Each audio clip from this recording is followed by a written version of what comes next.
Assalamu alaikum wa rahmatullahi wa barakatuh. It's Roshan M Salih here, the editor of Five Pillars, and this is this week's episode of The Big Picture, the show where we break down the major issues facing the Ummah. And there's still only really one thing we're all talking about, and that is the war in Ukraine, not just Muslims, but the whole country, perhaps the whole world. And last week, we asked the question, who should Muslims be supporting in this war?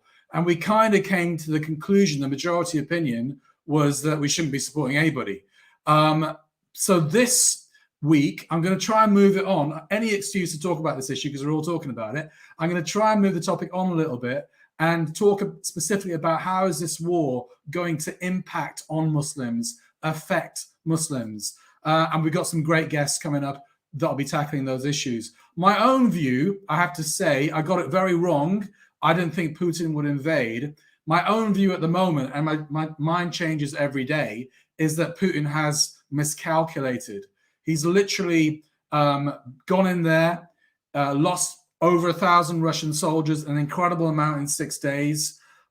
He's had all these sanctions placed on him, and now the worry for him is that the elites around him are going to start losing lots of money, and they're going to put pressure on him to perhaps step down. So could this literally completely backfire on Vladimir Putin?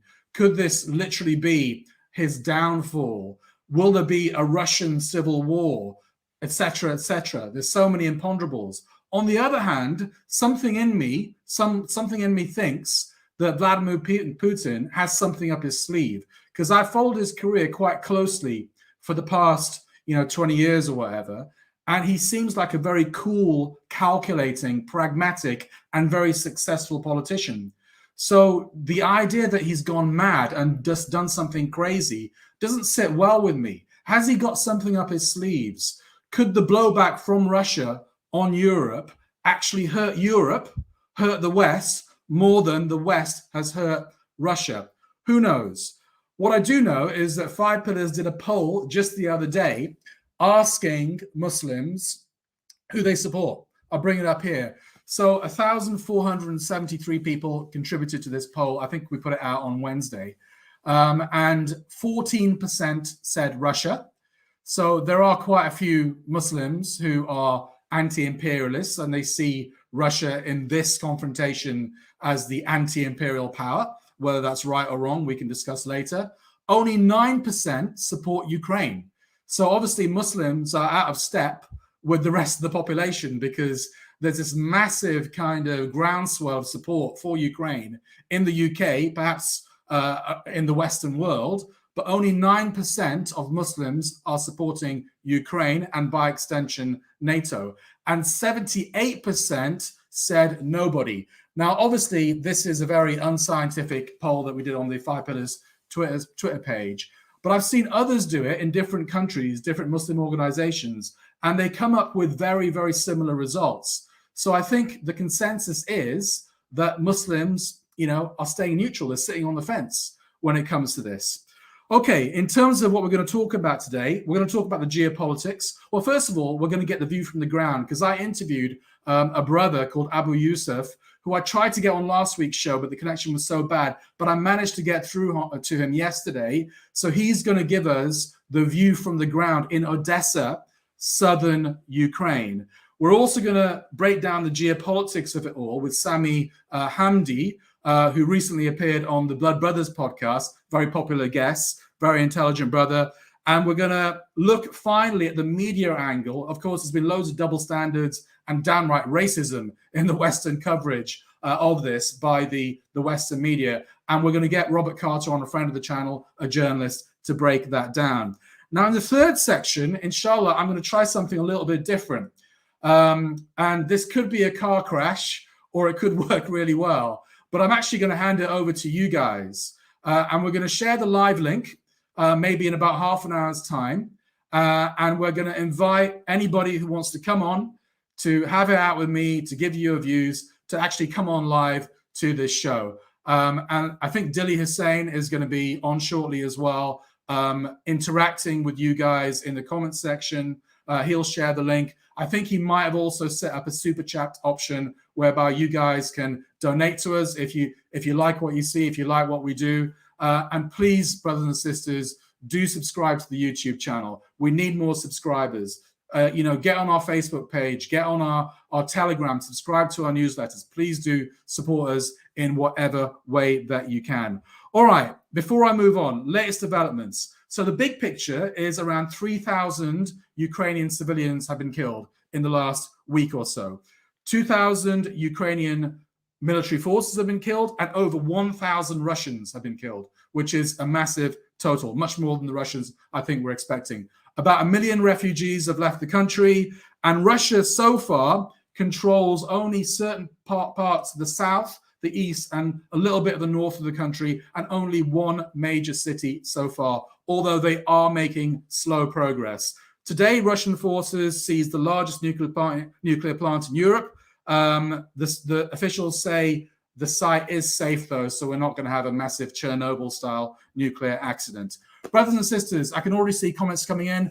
Please keep them coming in. I'll endeavor to read out as many as possible, especially the best ones. In fact, maybe I can just start off for the next 2 minutes now. Okay, so X says the Ummah is getting more and more dumber. Okay, not a great start.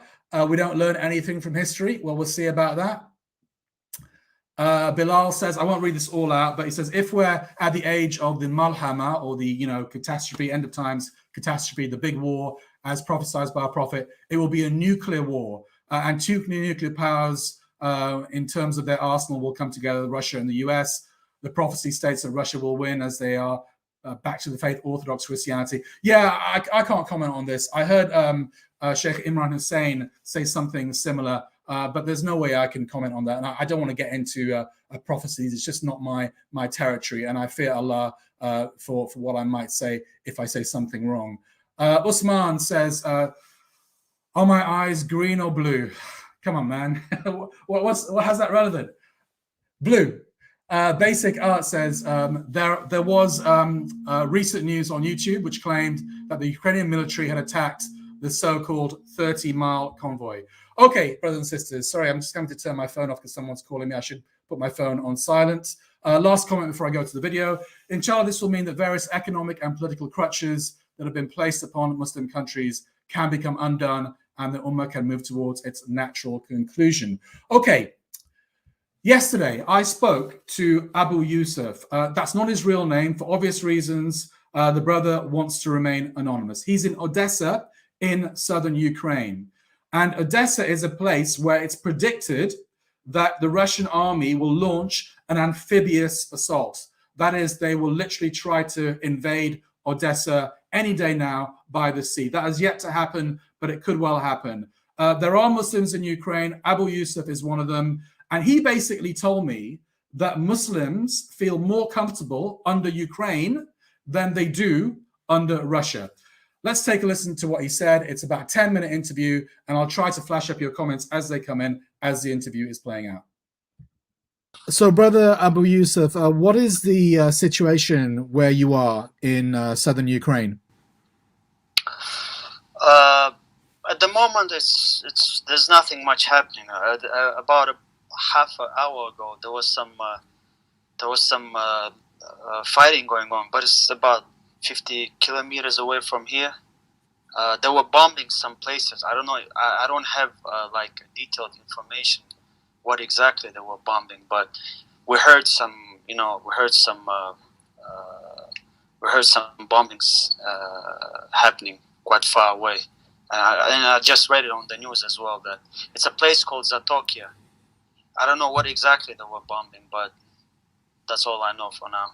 Are you expecting the Russians to head towards Odessa and to basically try and take Odessa? Definitely. It's one of those cities that they want. They need it because it's a huge port city, and we're expecting them to attack from the sky and from the sea, and especially now they're really trying to get the two cities that are close by called Kherson and Nikolaev, for the past 5 days, the major fighting has been happening in Kherson. It's close by to Crimea, not far away from Crimea. What is the feeling where you are now? Are people are they preparing for the attack? Are they panicking? Are they trying to leave? What is the feeling in the city at the moment? It's I wouldn't say that people are panicking here, but it's half empty, that's for sure. A lot of people have left, first of all. Secondly, people are getting ready. They're getting ready for the worst scenario. And those who have the means and ability to leave the city and to leave the country, actually, most of them have done so. But the rest have they decided to stay here.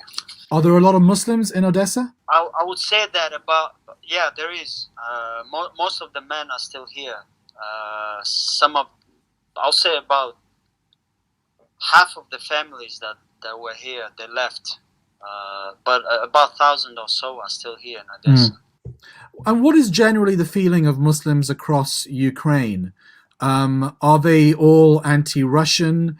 I mean, obviously, I know that when I visited Ukraine a few years ago, I know that certain parts of Ukraine are, they're pro-Russian, aren't they? What is the feeling generally of Muslims in Ukraine? I think the feelings of obviously the majority of the Muslims here, they're very anti-Russian. I mean, it's just impossible not to be anti-Russian for two reasons. First of all, because most of the Muslims here in Ukraine are themselves from Russia, and most of them have come here because they have problems back at home, and they can't go home. And if Russians come here, most of the Muslims here will just simply end up in a prison, or will get prosecuted or whatever. So those who have the means and the ability, they left. Some I know left to Moldova, some have left to Romania, some have left to Poland. Those who don't, they left to the west of Ukraine, places called Mukachevo, Uzhgorod, Ivano-Frankovsk, Lvov, those places. That's bordering with Poland and Hungary. And Romania. Is it fair to say that it's easier to be Muslim and to practice Islam in Ukraine rather than Russia? 100%, definitely. I mean, I'll just give you an example. The last time I had this feeling of freedom of practicing my religion, the way I practice my religion here, the last time I had it in United Kingdom. I mean, it's way much better, especially considering the fact that this was a place once called Soviet Union. Do you understand? I mean, the tolerance of these people of Ukrainian, subhanallah, in Russia, I mean, I could see that hatred in the faces of the people, especially the Russians. You don't have that here. Definitely. Mostly, like I said again, there are two reasons why the Muslims would never want the Russians here. First one is because there are a lot of brothers and sisters from Russia who had to leave Russia because they would sooner or later end up in the prison. A second reason is because the Muslims here, I'm talking about the native Muslims, I'm talking about the Crimean Tartars, I'm talking about, I don't know if it would be correct to call them, there is a nation, ethnically they belong to the Turkish people, Meskhetinis, they're called Meskhetinis. There's a lot of them living in places called Donbass and in Kherson. A lot of the local Muslims, they are also against anti-Russian. I mean, obviously because, the Russia attacked and annexed Crimea. By the way, don't forget the Crimean Tartars as well, who had to leave the Crimea as well. And alhamdulillah, there's a lot of native Ukrainian revert brothers and sisters who definitely don't want to see Russia here. Yeah. What, brother Abu Yusuf? What do you make of those Chechens, the ones that are under Kadyrov and they've come to Ukraine to fight for the Russians? it's very hard to understand the motive that they have to come over here. Let me explain you why. About 10 years ago, 12 years ago, when Ramzan was, when he became the president of Chechnya, there was a very massive propaganda going on in Chechnya where they were asking and calling and telling people that we shouldn't fight, we shouldn't resist Russia, especially those, the resistance, the Chechen resistance that were fighting the Russian occupation. They were telling these young people, you know, who would leave and join the Islamic resistance in Chechnya, they were telling them, look, we shouldn't be fighting, we should be living, you know, we should be prospering and all that.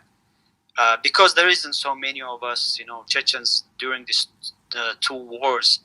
A lot of our people died, and it's a lot for the nation that there isn't even 1 million. So that was like a big propaganda. So here's a question: what motive does Ramzan have to send those people fight here? Ukraine is not. It's not a country, and it's not a nation that ever had a problem with us. So I don't understand the logic of a people who were once were killed by Russians themselves. Now they're raising the Russian flag and coming here to fight for them, for the Russians against the Ukrainian. Ukrainians never, they don't have a problem with us at all. What do you think? What would you say to Muslims? Because I must admit, Muslims outside of Ukraine, maybe in the West, and the wider Muslim world as well, they're looking at this and they're saying, you know, we don't really have a stake in this fight at all. And we don't want Russia to win, but we don't really want the Ukrainians to win as well, because they want to be part of NATO. So it's really the West against Russia, and we should just be neutral. What would you say to Muslims, you know, the most Muslims who say that? I'll try to make it as short as possible. Let's just make a comparison. Taiwan and China. Yeah? We know what's happening to our Uyghur brothers in China, right? Yeah. And we know Taiwan is backed. I mean, it's really backed up by USA, Japan. Let's say NATO as well. I mean, the West is on the side of NATO, on Taiwan, on the side of Taiwan, right? Yeah. So let's say the war happens between China and Taiwan.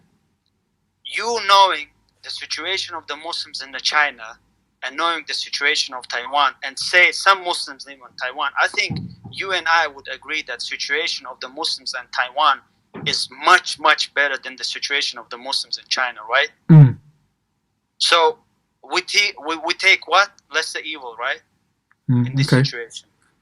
So here in Ukraine, there's never been an incident where the Ukrainian authorities or the special intelligence services they have ever raided a masjid on Friday when there was when there's a time for the khutbah and for the Jummah. But those incidents are happening in Russia every Friday. So forget about the NATO, forget about Russia, Ukraine, forget about that. Let's look at the reality. Reality is this: there are Muslims stuck in Ukraine. They don't have any documents. They don't have any papers to leave this country. They are stuck here, and they are seeking refuge here.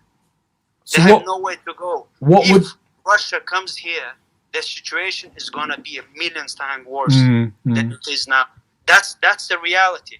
And those brothers and sisters who think that, look, we shouldn't. Okay, I don't mind. You don't have to join any sides, but at least make dua and understand the reality that we, the Muslims here, living in. That's what you need to understand. There is no Khilafah. There is no any Islamic country. I don't want to call them Islamic. There's not even a Muslim country that is willing to accept the Muslims from here. Are they willing to do that? Any of them? No. I don't think there is. So you have to look at it from this perspective. And what are your own personal plans, Abu Yusuf? I'm here. I mean, I don't have a place to go, so I'm gonna be here, and I'm hoping that, inshallah ta'ala, that, you know, they won't succeed. And they're not succeeding, alhamdulillah. I have to tell you that they're not succeeding at all. The Russians are proper stuck. Okay, well, may Allah keep you safe, Brother Abu Yusuf, and you're in our du'as. Jazakallah khairan, Ameen. And I would ask Muslim brothers and sisters, make dua, inshallah. There are still a lot of sisters with children stuck at the border in Poland. So, brothers and sisters, make dua, inshallah. Don't forget us in your dua.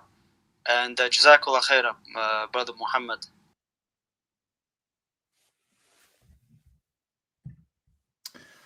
Okay, that was Brother Abu Yusuf from Odessa. I must admit, he made me think a little bit, because my position from the beginning has always been neutrality, don't support anybody. But he was basically saying that Muslims in Ukraine don't like Russia, and they really are fearing a Russian invasion and takeover. And I must admit, the one time that I did myself visit Ukraine and Crimea about 6 years ago, the Muslims that I spoke to were effectively saying the same thing. They really, really feared Russia. And I think that's because a lot of the Muslims in Ukraine basically fled from Russia to Ukraine for safe haven, because they were having a hard time, I don't know, maybe because of their political opposition in Russia itself. Okay, without further ado, let's get our next guest on. Before I do that, I can see him patiently waiting there in the sidelines, but Dilly Hussein has joined the chat. He is going to be interacting with you guys, so please argue away with Dilly. Dilly also, in about 20 minutes time, maybe a little bit more than that, is going to add the live link to the stream, so that some of you guys can come on, take me on, tell me I'm right, tell me I'm wrong, etc., etc. Let's see how that goes. Could be a car crash, could be great. And apart from that, I'm not sure if Dilly's got the super chats set up or not. That was one of his tasks today, but I know he had a very busy day filming podcasts, so he'll tell you about that on the chat. But if he has, donate away, please, because we need your donations. All right, without further ado, let's get our next guest on, who is Brother Sami Hamdi. Assalamu alaikum, Sami. Wa alaikum assalam, Roshan. How are you? I am fine, alhamdulillah. Thanks for joining us tonight. Before we kick off with this, Sami, let me introduce you. I think a lot of our viewers do know you because you were on Dilly's Blood Brothers podcast a month or so back. I actually just watched that a few days ago, and it was really fascinating. Sami is the managing director of the International Interest, a global risk and intelligence company. He advises governments and corporate entities on the geopolitical dynamics of Europe and the MENA region and their impact on markets. Somebody keeps calling me, apologies for this, and I'm not sure how to turn my phone off, but it's whoever is calling me, please don't call me. It's extremely distracting. I have a feeling I know who it is as well. Question, let's get into the question, Sami. All right, 1 week of this war. How has it gone? Who are the winners? Who are the losers so far? I think it's tough to say at this point. The reality is that Abu Sufyan once said that al-hurubu sijal, that war goes in chapters. And I think in the beginning, while everybody was surprised at the slow progress the Russians were making, we're now seeing that they're beginning to gain ground. They're beginning to take some territory here and there. Zelensky is becoming increasingly louder in his request for support, despite the early euphoria of the videos of Turkey Bayraktar drones taking out whole convoys and columns of the Russians. I do think that in times of war, because of the information being spread from both sides, the desire to present this image that each side is doing well, it's very difficult to sift through what is true and what is not. And I think this is one of the things that is going to continue throughout this war. I think what's clear is, or another indication that suggests the war is not going necessarily in Ukraine's favor in the manner that was suggested in the early days, is the reaction of US allies in the region, whether that's UAE, Israel, or the like, who seem to have this belief that it's better to abstain on the basis that whatever happens in Ukraine,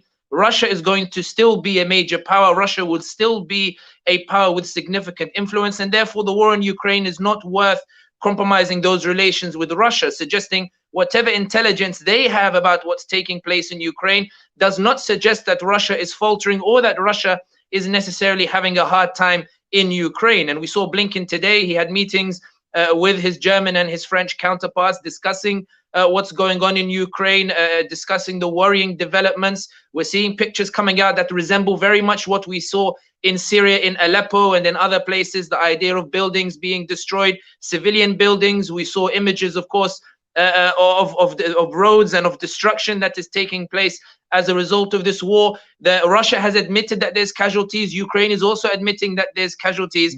The idea being that this war now is only starting to intensify.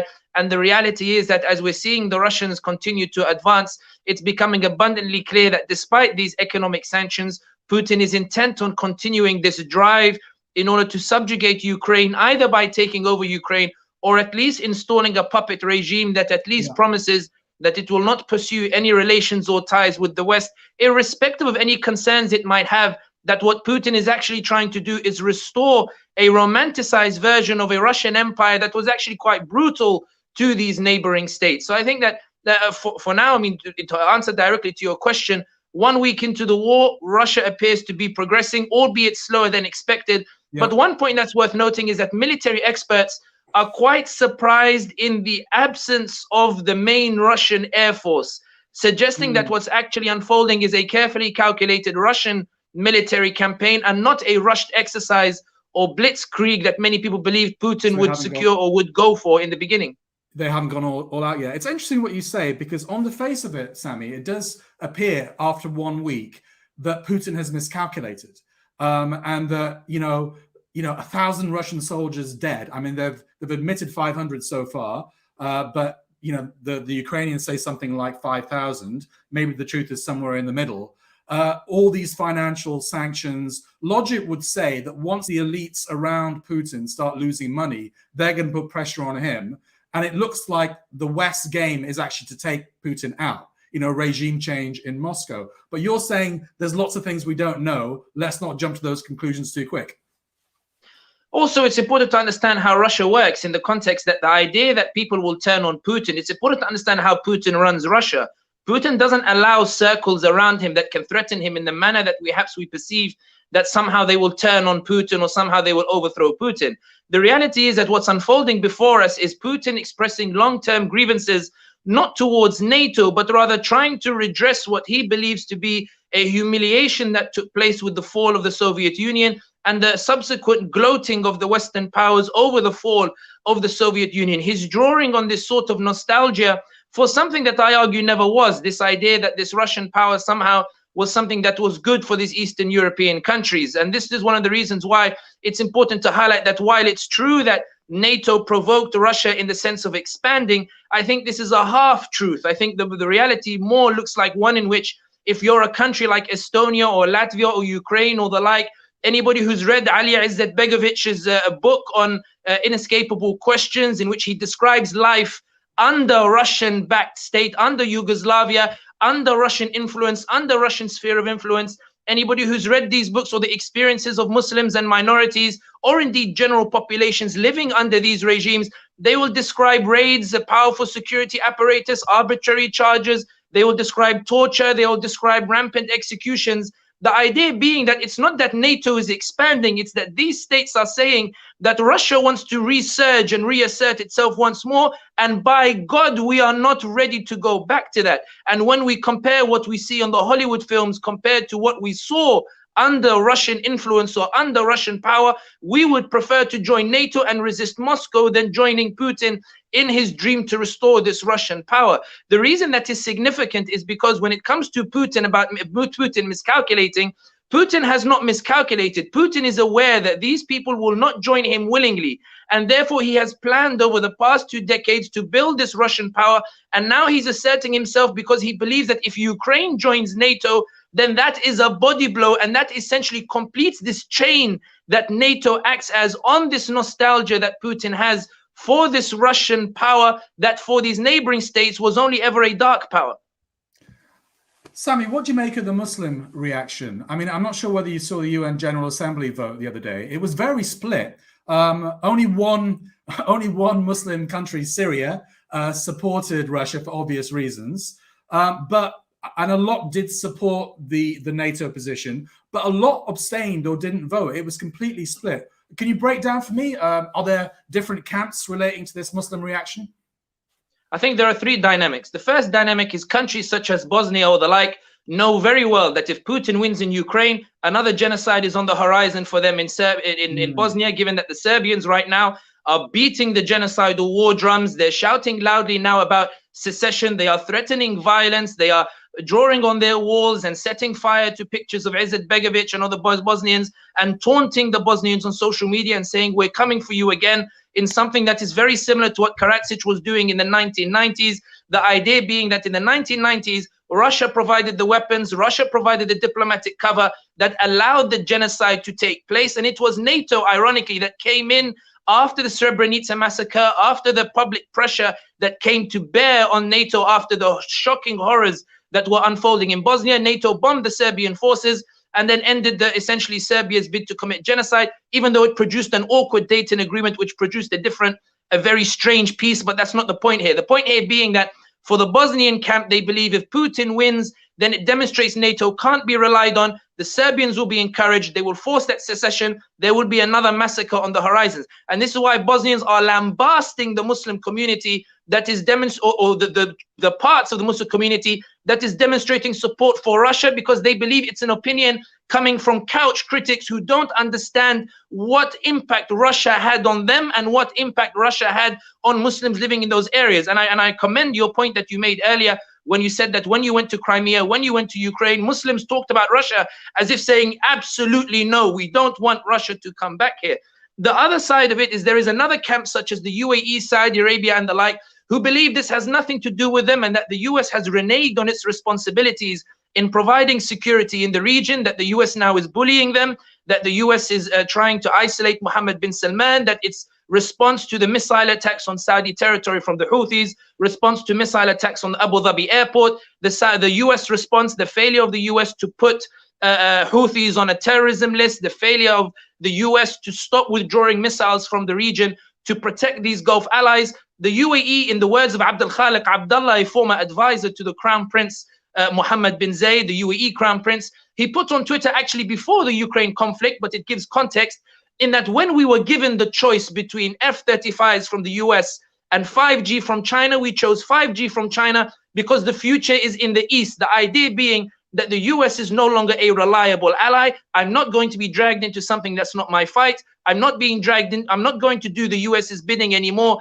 given they don't show enough gratitude for the relationship that we have. I'm not going to compromise my ties with Russia or with China, and therefore I'm going to abstain. Having said that, of course, the UAE later on in the General Assembly vote, because the UN abstained in the Security Council, in the General Assembly vote, they voted for condemning Russia. But the idea being that even Israel, which liaises with Russia on issues relating to Syria and the like, the idea being that they have ties with Russia, US can't be trusted. Given US can't be trusted, let's not throw in our lot with the US in a manner that will compromise our ability to leverage and strong arm the US in the manner that Turkey has done in the past. Turkey has gone to Moscow to strong arm the US. It's bought S-400s to strong arm the US, and then it goes to Washington to strong arm Russia. The idea being that Russia is a very valuable leverage against the US that is no longer reliable and that can no longer be trusted.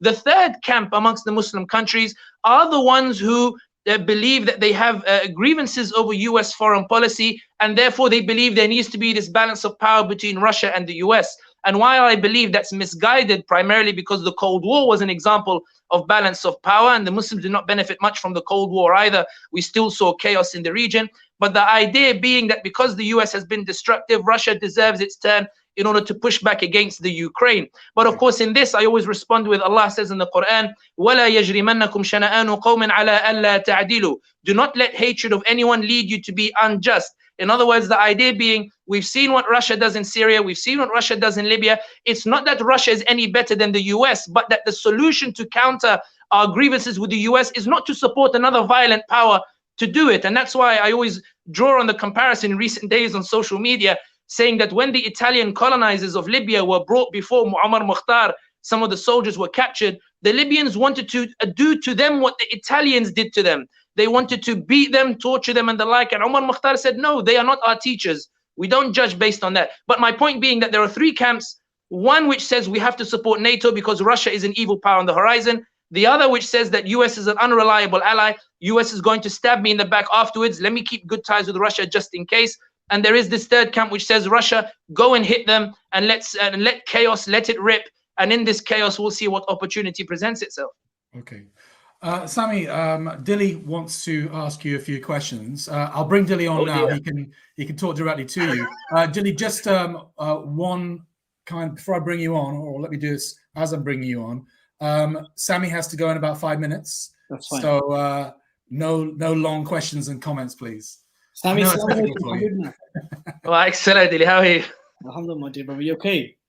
Alhamdulillah, ya akhi. I'm wondering what question is coming my way now. You posted on Facebook that we don't judge a nation or a superpower like Russia in terms of how it treats others. We judge it from how it treats its own. Elaborate on this. If you're a Ukrainian sitting in Kiev and you're given the choice between the US, Russia, and China, let's break it down. You're a Ukrainian and you see that in Russia, you have consistent dubious elections that take place that always produce the same winner. You have media that is restricted, whose editors are put in prison. And you have, in reality, a nation that has waged a brutal war against the Chechens, that has subjugated them essentially. And that's why we see Chechens, of course, now fighting in Ukraine as well. And this idea being that Putin rules with this iron fist. And that's against Russians. We're not talking here about what he does to people outside. When they look at Xi Jinping in China and they see that Xi Jinping rules with an iron fist, arbitrary charges against his opponents, cracking down on media, making sure that different opinions are heavily monitored by the state to make sure that nothing can take place. And then the Ukrainian compares it to the US, where when we see Islamophobic coverage, Western reporters saying that, you know, that these refugees look like us, they're not like the other refugees. When we see that the Washington Post can put out an op-ed piece by Dr. Hisham al-Hellier who says this is outright racism, when Trevor Noah can come out and mock the whole American establishment, when Los Angeles Times can come out and write and at least defend the discourse. I'm not saying that they're changing it. I'm saying that in these three bad options, if you want to push it, in these three bad options, the Ukrainian is not judging how they treat citizens outside. The Ukrainian says, I'd rather a system that treats me the way the US treats the Americans. In other words, providing that platform or extent of freedom by which I can at least have some room to make my choices, rather than Russia, where I'm forced to make a decision, or China, where I'm forced to make a decision. So the point here was that when, from the Ukrainian perspective, when they're judging the war, the reason they want to join NATO is not that the US is making them join NATO, but that the Ukrainian is saying, I tried Soviet Union, I'm looking at Russia, and I'm looking at the US, and my conclusion is I'd rather be with the US than with Russia. Putin is not giving me that choice, so I'm going to use NATO for defense. So it was in this context, this idea that when you have the choice, this is what the Ukrainians choose. So my two very quick counter questions would be to you before you part. How conclusively can we say, from a quantitative point of view, the support for that option, US, the West, NATO? We can't say that there isn't support for Russia amongst Ukrainians. I agree entirely. And I actually think that this is a very good counter argument that you put. And here's how I counter it instead, which is that Russia has tried for years now to influence the elections in Ukraine in a manner that will deliver a regime that is loyal to Russia. Russia has tried to play the game inside Ukraine to deliver a party to power in Kiev that will promise not to join NATO. And these parties participated in these elections that are generally regarded as having been, to a significant extent, quite free and fair. The Ukrainians resoundingly rejected those parties. The Ukrainians consistently voted for parties in Kiev that wanted to be associated with the West, not associated with Russia. And this is why Putin now is resorting to force, because after 2 decades of trying to influence Ukraine, after 2 decades of giving out Russian passports, after 2 decades of deploying its media to tell the Ukrainians that the West is bad and the like, the Ukrainians still, in every single process in which they're asked to convey their opinion, they always choose something that is against Russia. This is not to suggest Russia doesn't have support in the East, in Donbass, in Lugansk, these areas that Russia wants to take and essentially declare an independent state. There's no doubt that there is significant support for Russia in those particular provinces, but then that enters a debate of territorial integrity, but that's a different issue. But the idea being that Ukraine as a bloc has consistently voted to say that we don't want to be associated with Russia. One very last question before you go. Go ahead. I don't know if Russians asked you this. How would you then respond to those Muslims who want to take a neutral stance, yani two disbelieving sides, both have blood of the Muslims on their hands, whether directly or indirectly. Yet we have Ukrainian paramilitary forces putting their bullets in pig lard. We have the very clear mistreatment and discrimination of non-white Ukrainian people who are stuck. Ukrainians come first. What is your views on Zelensky himself, who is an ardent defender of Israel? How do you respond to the point that Ukraine, under that pro-West kind of government, that they sent one of the largest units to Iraq to fight? What would be your advice to those? They actually took Baghdad first. It was the Ukrainians that took Baghdad. So how do you then posit? What are you then telling the Muslimin in terms of when they posit these arguments to you? I'm telling them to look at the bigger picture, which is that what happens if Putin takes Ukraine? If Putin takes Ukraine, our Bosnian brothers are staring genocide once more, like they did in the 1990s. When we're comparing what policies Russia pursues in the region, look at the relationship with Bashar al-Assad, look at the relationship with Haftar in Syria, look at the way that Russian policy operates in the region. It's not a case of comparing it with the US, but rather what you're saying is you're trying to establish a new dynamic in which you put your own brothers in danger that are in Bosnia. The second point that's worth making is that the principle here is not about what Ukrainians have or have not done. The principle here is that a nation that refuses to abide politically or align politically with Russia is now being violently subjugated because they told Russia no. In other words, the very thing that we hate for ourselves, we are now standing by and allowing it to happen to somebody else in this sort of moral outrage at the way that they treated us before. And this is something that we don't see in the seerah beforehand. Even when the Romans and the Persians were battling one another, Allah himself sent Surah Rum to give consolation to the Muslims, implying that they had sympathies with a superpower that was treating the Arabs at the time badly and treating the Muslims at the time badly. The idea being that even in the time of the Prophet Muhammad sallallahu alaihi wasallam, there was a preference for one superpower over the other that was judged based on whatever links that they might have with one another. But was that not the case, Habibna, that was more of an Aqidah issue? This was that the Christians and the Romans were closer to the Muslims in belief. But the point here that I'm trying to make is that the idea that you can favor one non-Muslim superpower over another is a legitimate stance that can be taken in Islam by virtue of Surah Rum. But my point here is this: if you as a Muslim are watching Ukraine today and you're looking at the fact that we complain that Muslims are judged based on ISIS, so we're judging Ukrainians based on neo-Nazis. We don't accept that Muslims are judged based on ISIS, but we are now condemning the Ukrainians for the minority neo-Nazis. We are applying to them what we do. Is ISIS a fair comparison from a quantitative point of view? Is the support for ISIS really a fair comparison to those paramilitary forces, or its stances in support of Israel and so forth? Is that a fair comparison? The idea being that to judge them based on their worst is something that we don't accept for ourselves. The point that I'm making here is this: when Muslims are judging it based on their grievances towards US foreign policy, which has been destructive, the reality is that what's unfolding in Ukraine has nothing to do with the US and has nothing to do with the US foreign policy and the destruction that it's wreaked on the region.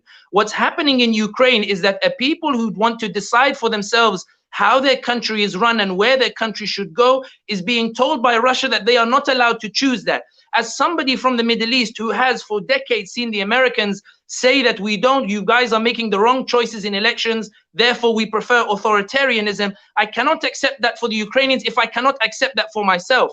The reality is that it is the principle here that should be defended. And this is why I gave the example of Omar Mukhtar, in that Omar Mukhtar, when he was dealing with the Italian soldiers, he didn't deal with it based on his experiences with the Italians, nor did he deal with it with the experiences of colonization, nor did he deal with it in terms of what the Italians had done to him. He dealt with it based on abstract principles that Islam calls for, which is we stand with justice wherever it is, we stand with the freedom of people wherever it is, that at the end of the day, what we desire more than anything else is a peaceful environment in which we can give da'wah in, because Allah says, وَمَنْ أَحْسَنُ قَوْلًا مِمَّنْ دَعَا إِلَى اللَّهِ وَعَمَلَ صَالِحًا وَقَالَ إِنَّنِي مِنَ الْمُسْلِمِينَ. The idea being that justice wherever it is, that's where the Muslim stands. What's taking place in Ukraine is not about US and Russia. What's taking place in Ukraine is that the Ukraine is saying that I suffered hundreds of years of Soviet oppression, of Soviet brutality, that Muslims suffered as well, which is why I call on Muslims, read the book by Ali Izzat Begovich, Inescapable Questions. Understand what the Russian-backed regimes did to Muslims, what it looked like to live under a Russian-backed regime in Yugoslavia or in these other places, it is something you would not accept for yourself, to be brought before courts and dragged on arbitrary charges for holding a Quran or for praying in the mosque or that kind. Things that in the West you're able to go to a mosque and pray. I'm not saying that the West is perfect. What I'm saying is that what's happening in the Ukraine, the bigger picture, the ramifications if Putin wins, is not what Muslims think it's going to be. It's not going to establish this power in which you suddenly take this revenge on US foreign policy. What's going to happen instead is a further crumbling of a global order, which for now at least is able to protect the Bosnians in Bosnia, the Muslims in Bosnia, which at least helps to ensure that there is some semblance by which we can actually argue within these processes to prevent worse damage from taking place and allow these discussions to take place. In a crumbling global order, where things are shifting, if you say that if Russia is victorious in this endeavor and this campaign, can we not, from this crack, this kind of shaking of the global order, can it not be playing the Muslims' favor for such a alternative or polity to let's conclude it on this, brothers, because we have another guest waiting for the last 10 minutes. The final point I will say on this: the Muslims here do not have the power to influence Ukraine or to benefit from whatever happens in the Ukraine. The reality is that when we look at the UAE or Turkey or the like, everyone's keeping a door open to Russia. Everyone's keeping a door open to China. You are talking from a position of power you do not have. Not you, but I'm talking about the Muslims generally. And this is why I think that what is important is that we are not a people, we decry pragmatism, we denounce pragmatism. So it makes no sense for us who have no power in the issue to pursue a pragmatism that we cannot even pursue. Look for it based on where the justice lies. This is what the Muslim strives for. Look where the justice lies. Look at the issue. Set aside the grievances you have towards the US. Remember, and I finish on this point, Roshan, I promise on this point. Allah subhanahu wa ta'ala said in the Quran, وَلَا يَجْرِمَنَّكُمْ شَنَآنُ قَوْمٍ عَلَىٰ أَلَّا تَعْدِلُوا اعْدِلُوا أَقْرَبُ لِلتَّقْوَى. Do not let your enmity for anyone or hatred for anyone lead you to injustice. Be just. Even if you hate American foreign policy, be just. Even if you hate the Russian foreign policy, be just. This is closer to piety. This is how we should look at Ukraine. I'm not telling you take a side, but I'm saying look at Ukraine for its unique dynamics. Don't look at it from this macro thing. Just because they did in Syria or did in whatever, the Ukrainians should suffer. Wallahi, there are many Ukrainian children, mothers and children, who denounce what's taking place in Syria. They denounce US foreign policy. They don't deserve what's happening to them. And the Arabs say, كَمَا تَدِينُ تُدَانُ. The way you treat others is the way you will be treated. Stand with justice where it is, irrespective of who it belongs to. Allah will give you your justice. That's all I can say. Jazakallah khair, Sammy. Thanks for coming on today. The numbers went, as soon as you came up, the numbers went up. So you're very popular guest. It's because of Dilly, eh? And Dilly, I'm going to kick you off because you're hijacking my show now. Okay, I'm sorry. Barakallah fikum, Jama'a. Assalamu alaikum. I'm going to remove Dilly from the screen. Jazakallah khair, Sammy, once more. Jazakallah khair. Tahiyyat. Assalamu alaikum. Dilly, just stay there for a second. I know I'm being rude. So Dilly is going to go back to the comments section. And I think Dilly it might be a good time now, while I'm talking to Robert, to share that link so that inshallah in maybe 10-15 minutes time we can get a few brave audience members on. So for the moment I'll say salam alaikum to Dilly Hussain. Okay, brothers, my guest, I apologize to him, he's been waiting for a while, so let's get him straight on. I was going to read some comments out, but let's get Robert straight on.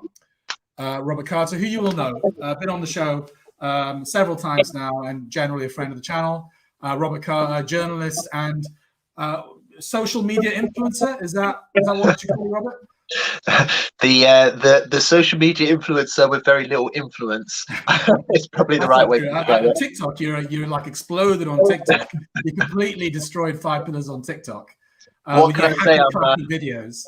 I'm blonde-haired, blue-eyed, isn't it? Obviously, they do better in life, don't they? But Robert also has his own personal YouTube channel, which alhamdulillah is really kind of shooting up in terms of subscribers. I appeared on it outside a school in Luton just the other day, or Dunstable.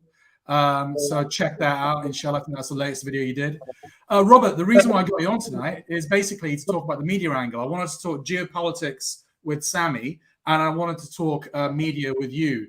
Because obviously, I think one of the main things for us, let me just, before I go on, I just want to say 1 or 2 things about what Sammy said. I didn't want to say it while he was here because I knew he'd have an answer for it and he'd destroy my argument. So I thought I'd chuck him off so that he didn't have the right to reply. But he was going on about kind of big picture, small picture. And that reminded me about America, the American presidential race, because the best thing for American Muslims was for Biden to win. But the best thing for Muslims around the world was probably for Trump to win. Sorry, there's an echo. Is that coming from you, Robert? It could be. Just mute yourself for the time being. Yeah. And I see this in very much the same way. From a Ukrainian Muslim point of view, it probably is best that Ukraine wins and Russia loses. But when we look at the big picture, and this is where I didn't get what Sammy was saying, I think it's better that no one wins. I mean, we don't want Russia to win for obvious reasons. It could spread to the Balkans and whatever. But also, if NATO wins, it's going to be equally as disastrous for the Muslims. So I didn't quite get that point from Sammy, but you know, we both made our points now. All right, let's talk about the media, because obviously the media coverage has been horrendous. We've been like sitting back, getting the popcorn out, not really a dog in this fight, and just watching how the media covers it. How have you experienced, as a journalist yourself, what are your comments on how the media has covered this conflict? Bismillah ar-Rahman ar-Rahim. Assalamu alaikum. Thank you for having me on once again, Roshan. It's always a pleasure to be on Five Pillars, and salam to Dilly as well. What can I say? I mean, I think we've all seen the footage that's gone viral on social media, right? The racist comments, the hypocrisy, like the censorship issue as well. So you have Russian media being heavily censored whilst Western propaganda outlets remain free to literally promote war, to the point where you actually have British media as well as British politicians backing the call for a crusade in Ukraine. Like literally you have the UK now officially backing foreign fighters to go over to Ukraine to fight. The media is echoing that call to arms, and it's actually still not even legal to do that. So the government here is actually going against British law in basically okaying citizens from here to go to a foreign war zone with a country we're not officially at war yet and join the fighting and just kill as many people as you can, basically. So it's absolute lunacy that we're witnessing here. But the most disturbing point from the media perspective, I think, is that you have this outpouring of honest reporting, may I say, and it's racist reporting. So journalists, and to be honest with you, I don't think they meant it in a very nasty way.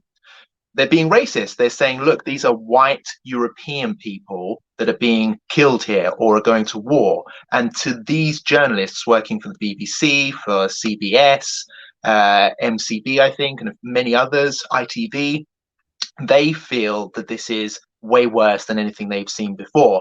And they're literally being honest about it. It's because these are white people that look like them. So they feel as if these people are way more human because they remind them of themselves. And literally, we've seen that they've been referred to as more civilized than people from, say, Iraq and Afghanistan, or Syria, for example. And that, again, coincides with more proof of racism coming out of Ukraine right now, of people from the African continent, from the Middle East, being stopped from fleeing a war zone because of the color of their skin. It's as simple as that. And the mainstream media were late to pick up on that. It was only when it went viral first, and then you had the massive backlash from onlookers who were outraged by this blatant racist outpouring by pundits and journalists who we look to give us a balanced idea of what's going on in Ukraine and in the conflict there. And you know, it's appalled so many people. And I think the big question is, what place do ethnic minorities have in the West? It's not equal. It's not equal to people like me, because that's made very, very clear. People that look like me are cared much more about by the West. You have no problem going to fight or Dilly, for example. That's the facts. Yeah, you'd have no problem going to fight abroad, would you? Nope. Whereas someone like Dilly, yeah, Schedule 7 straight away. What about? I mean, it has been incredibly propagandistic, hasn't it? That's what I've seen. Like literally, I mean, it's so ridiculous and over the top. Everyone's drunk on war.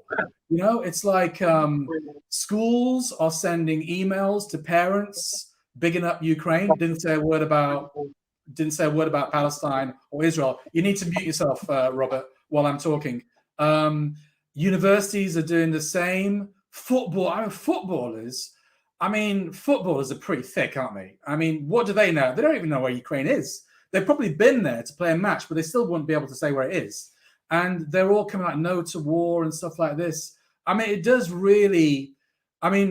make me sick in terms of the heartfelt outpouring of support for Ukraine, a nation under attack and under occupation in parts, compared to the coverage of Iraqis, Afghans, Palestinians, also under attack, also under occupation. Yeah, absolutely. No, it's a total joke. The whole thing is laid bare for us all to see. There's hypocrisy in many angles. So, we won't get through it all. The fact that the Sun, for example, the British tabloid newspaper, will condemn Muslims who, I don't know, conduct a suicide bombing in Syria, for example, but then they're hailing as a hero a Ukrainian who conducts a suicide bombing, for example. And then, of course, there's the hypocritical coverage of white people are more civilized than people from the Middle East or from Africa, for example, things like that. So there's just so many levels you can cover this. But let's talk about the propaganda aspect, because obviously RT, or Russia Today, the Russian... What did you make of that? They got banned. Yeah, so basically RT's been shut down in Europe, including the UK. I think that's fair to say. They're off Sky now, and they're off television satellites in the West and everything like that. Total shutdown. They're being taken off social media as well, left, right, and center. Now, I think many people will possibly say, well, who cares? At the end of the day, it's the Russian mouthpiece. But the problem is, whether you like Russia or not, the problem is the issue of censorship can be used as a weapon whenever the West likes to silence criticism. And they've been doing it to Muslims for years. So the fact is, to celebrate censorship of any type, I think, is dangerous. And the fact of the matter is, if RT has been taken down because they're pushing the Russian viewpoint on this conflict in Ukraine, then how on earth is the BBC still not being gagged at all? They should be taken down from years ago, when they were peddling British propaganda supporting war and murder in Iraq and Afghanistan, just to name two examples. About their coverage on the Israel-Palestine conflict is clearly very biased as well. So the BBC, many other examples, CNN, even GB News. GB News are open and honest. They just push the British line, a right-wing British line, by the way, and they have no censorship whatsoever. So it's the most immense form of hypocrisy that RT is facing this intense censorship amid an anti-Russia hysteria in the West, whilst all these other mainstream Western platforms, which are literally being racist and are promoting war and are backing foreign fighters and freaking Christian suicide bombers, or whatever you want to call them, and they're not being censored or warned even by anyone. Where is Ofcom? Excuse the language. That's how bad it is. I'd love to. I don't know what people are saying in the comment section, but honestly, it's infuriating, the hypocrisy and the double standards here. The way Muslims get treated.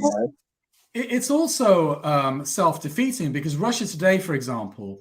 First of all, now that RT's gone, all we've got is Sky and BBC. We've just got on CNN. We've just got wall-to-wall propaganda. Basically, you've really got to search for the alternative views.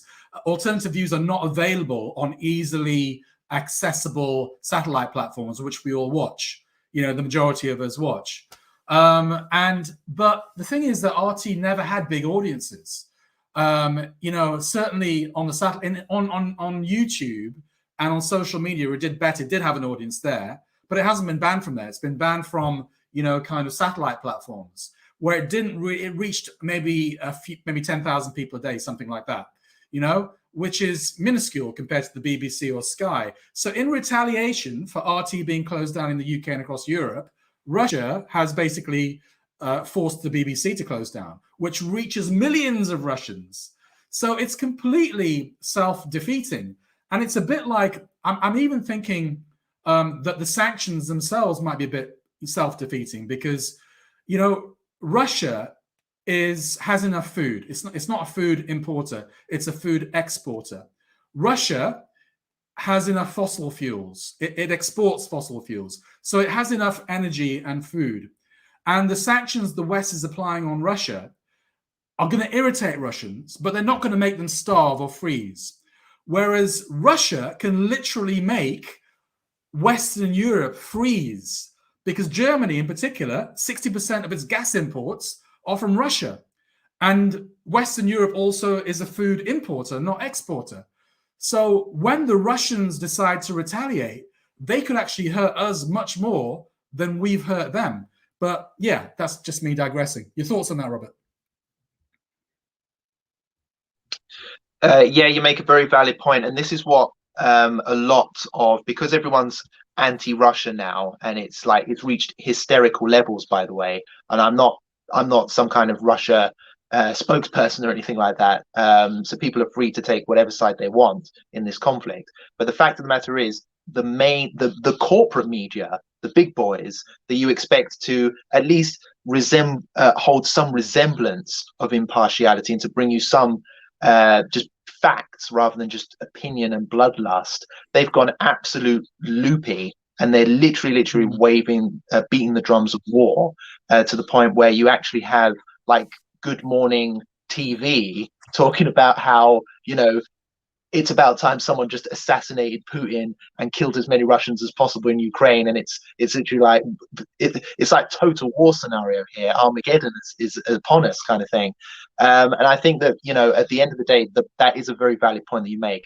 Europe does need Russia to some extent because it's a neighboring superpower. The US can literally wage war with Russia for as long as it wants, because it doesn't really rely on Russian goods and services. It just doesn't, and vice versa. But Europe really has that economic connection to Russia, and I suspect that there might be some people in Washington or the Pentagon saying, well, if we can just force a war between Europe and Russia, we have little to lose, quite a lot to gain, and if we have to sacrifice Europe in the meantime, do they really care, geopolitically speaking? Robert, I'm going to ask you. I'm just going to ask Dilly to share the link, the live link, the StreamYard link, so that other people can come on. Let's get some people on. Come on, guys. There's loads of you here watching. Alhamdulillah. Loads of you commenting. I can't keep up with the comments. Let's get a few. Let's get a few of you on here. Don't worry, I don't bite. I won't bite. Well, I might do, but you know, let's get a few of you on. Come on here. Dilly's going to share the link in the chat. All you got to do is press that link, and then I will let you in. I can only get 10 people on here at a time, so you might have to wait in a bit of a queue, depending how brave people are, how many people I get on. But I want to get, before I finish this show, I want to get at least a few people from the audience on, give you the platform. You can say what you want. People can see your face, and it's better than just commenting on the chat. Last question, Robert, to you. What about, I mean, I must admit, I have been quite pleased to see Muslims not jumping on the bandwagon, because, you know, Muslims, or a minority of us, we're bandwagon jumpers, aren't we? Like, I was certain the MCB would start doing Pray for Ukraine and stuff like that, but they haven't. To their credit, they haven't, and others haven't as well. I mean, I was expecting the charities to all be, let's go to Poland and feed all these white people. You know, that's what they haven't done it so far. But you know, I don't know. So far, so good. It is. It's rare, isn't it, for Muslims to look at a major conflict that's broken out and it's not directly involving like a Muslim country. So, you know, we're not forced to kind of pick a side or choose you know, what sect of Islam we belong to that backs in the conflict or whatever. So alhamdulillah, for once we basically can just sit back, eat popcorn and watch it unfold as it is. Obviously conflict, no one wants to see people getting killed, especially innocent people. So of course our thoughts and prayers go to the innocent people in that region. But I think what's so upsetting is what we've discussed, is the fact that so much of the establishment here in the West, including the media, they're just being honest in their racism. Like, all of their inner thoughts is coming out now. And the fact is, too many mainstream journalists from the West, I think, enjoy a good conflict, as long as it affects. They love it. I know, because yeah. I mean, I used to be that journalist that did a lot of war zones across the Middle East, and Iraq, Lebanon, Libya, Gaza, so many different places. And I loved it. And because war is beautiful, it's exciting, it's an adventure.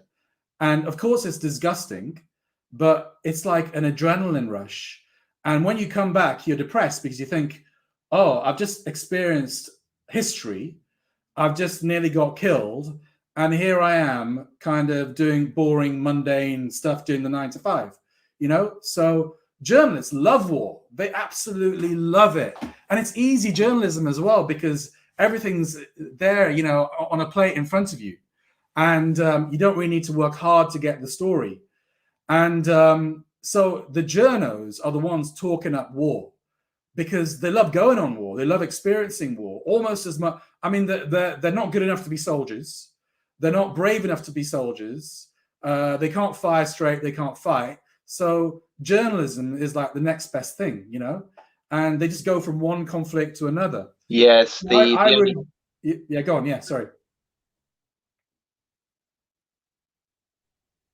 No, sorry, Roshan, to cut you off. I just basically, I agree with you. I haven't had quite as much experience as you have in terms of reporting abroad as a correspondent, but it is true. It's a true point. But the issue I think we have here is that these mainstream journalists from Europe and the West, they enjoy these conflicts, as you say, when it affects, say, Somalia, where people are meant to be blown up and killed. Yeah. And, it's enjoyable for these correspondents to watch the natives rip each other to pieces and then return back home to London or wherever they're from and just go back to normal. But now it's in Europe on their front doorstep, and it's just their honest racist thoughts and feelings are coming out now, because at the end of the day, they feel that these people in Ukraine, these white Christian Europeans, literally don't deserve this. But when they go to a place like Somalia or Yemen or Iraq, they can just kind of get over it. To them, that's a big, juicy story that they enjoy. But here in Ukraine, I just get the feeling that they don't enjoy this particular war because they're worried that white people are getting hurt this time, and it's just too close to home for them. That's my honest feeling. That's the impression I get from a lot of the coverage I see. People may not like it put in those terms, but I think that's the honest thing. The only thing I will say before I go, which you might want to talk about a little bit, is comments made by British MPs referring to the war in Ukraine as the worst war that Europe has seen since World War II. Well, excuse me, hasn't anyone heard of the genocide that took place in Yugoslavia against the Bosnian Muslims? Okay. How is that not comparable? I think that needs to be discussed as well. Robert, thank you very much for coming on. We have a brave audience member who is going to take me on and beat me up in verbal confrontation very soon. So I'm going to get rid of you. It's not hard. I've done it before. It's easy to be Roshan in a debate. Easy. All right. Assalamu alaikum, Robert. Thanks a lot for coming on. Dilly, do you want to come on for this or not? Let me just say. Okay, before I get Ramiz on, we've spammed. We should have. We're kind of doing a bit of an experiment here, brothers and sisters, and that is basically to get you guys on. And the right way to do it was probably to kind of advertise this, spam it everywhere before the show, rather than kind of foist it on you now.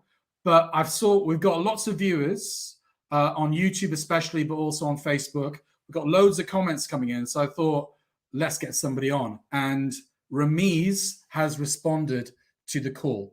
So without further ado, let's get Ramiz on, inshallah. Assalamu alaikum, brother. Walaikum salam. How you doing? Yeah, I'm fine. Where are you appearing from today? I'm in a small town called Slough. Slough, yeah, of course. The Office. Yeah. The Office, yeah. I think of The Office. Well known for The Office.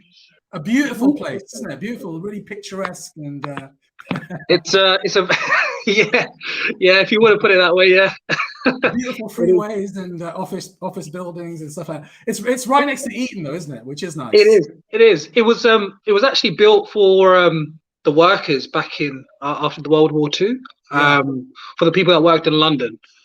Very mixed, multicultural place. Isn't there a famous poem about how the Germans should have bombed Slough? They probably should have, to be honest. There is, yeah. A guy, look it up. There's a guy called John Betjeman, I think his name was, who was a poet laureate. This is one of the stupid facts that I know. And he did a poem where he actually called on the Germans to bomb Slough. Anyway, I'm being rude to you right off. What did you want to say? What did you want to talk about? I'm a fairly new viewer. I've literally just jumped on a couple of minutes before, but I found the discussions quite interesting. Listening to LBC, I mean, for example, some of the hypocrisy on there, and it just baffles me. If you the amount of coverage that you get, it's just, I mean, over the last 10 years, what's been going on in the Muslim world, Palestine, Libya, Iraq, Afghanistan, it just feels like it didn't exist. It was just this is just a new thing. It's just so new, and they've never experienced this in their lives, and it's just so wrong on different scales. And then I agree with that. It is wrong, obviously, any kind of killing, but I'm just shocked and just absolutely amazed at the way it's being presented, the double standards and everything you guys have said is actually spot on. And it's quite sad because we are a minority here, and the true colors are being reflected, in this time. You see it, and the worst part is it feels like there's no shame behind it either. It's just so natural. It's just coming out. I mean, some of the comments and presented, for example, Al Jazeera, blue-eyed white civilian people. I mean, so are we not civilized people? I mean, are the people in Afghanistan and Iraq and Libya, were they not civilized people before you went about bombing them and destroying their lives? I mean, it's amazing. You mentioned LBC there, Ramiz. I mean, they really are a disgrace. They're actually they're based in London, and London is the most multicultural city in the whole world, practically. 1 in 9 Londoners is Muslim. So there's 1 million Muslims in London. And LBC, I think 19, I counted about 6 months ago, 19 out of their 20 presenters are white. Yeah. And one is a black guy who's basically more conservative than any white person ever will be, And this is a station that is based in London, right? And the kind of right-wing views their presenters come out with. And they always shut down the Muslims, and they always give, whenever like a conservative rings up, they give them loads of space to talk. As soon as a Muslim calls up or somebody against their opinion, cut them off straight away or interrupt them all the time. Yeah, absolutely. And a brother came on earlier, just now, about an hour ago, a brother from Hanslow. He made the point that, in Ukraine, and I wasn't aware of this, I'm learning so much as these things fold, right? So there was a elected leader who was elected by the people, and then obviously toppled afterwards, right? Yeah. It was all a legal process. He wasn't a dictator of any sort, it was a valid leader, valid government. And the argument was, the only thing I would hear on there is just, Putin is an ugly man. We can't wait for the day that he's dead. I mean, some of the stuff that was coming out from the I think a prominent American senator today, Lindsey Graham, who's basically one of the main Republicans over there, he called for someone to assassinate Putin. Just imagine if someone called a Russian politician called for Boris Johnson or Joe Biden to be assassinated. Where did you get your news from now? What are you watching, Ramiz? What did you trust? So, shamingly, it's BBC News and and LBC. But however, I'm looking at Al Jazeera from time to time. But I just feel like it's very one-sided. There isn't any.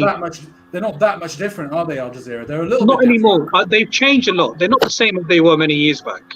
They're not the I used to work for Al Jazeera, so I know their trajectory, and they're not the radical kind of. Force they once were that really spoke up for the Muslims and the Arabs and the global South. They still do a bit of that, but they're also got one eye on the West. I'm going to get. By the way, Ramiz, if you're busy and you need to go, just say Salam Alaikum and go. I'm going to bring Mesa on. Mesa has not. I don't know whether his message. is male or female, or how are you doing? Assalamu alaikum, Mesa. Hello, assalamu alaikum. Okay, so it's a Yeah, lady's my name is Taima Apologies and for I'm that. calling from New York. You're calling from New York? Okay, international show. What would you like to say, Mesa? Okay, so I've been watching all of the Muslim YouTube and all the Muslim writers and thinkers. Mesa, sorry, we can't hear you very well. Hello? Is it possible for you to put your volume up a little bit? Can you hear me now? Hello? Yeah, go ahead, inshallah. Okay, so I have been watching after the conflict all the Muslim YouTube and media outlets, and I'm very disappointed that all, like mostly, not 100%, but mostly they're talking about how Putin is evil and that, you know, he's the jolly man. I'm not saying that praise Putin, but at least they should be out there educating people and Muslims about the corruption that people like Hunter Biden are doing, and they benefit from these kind of conflicts.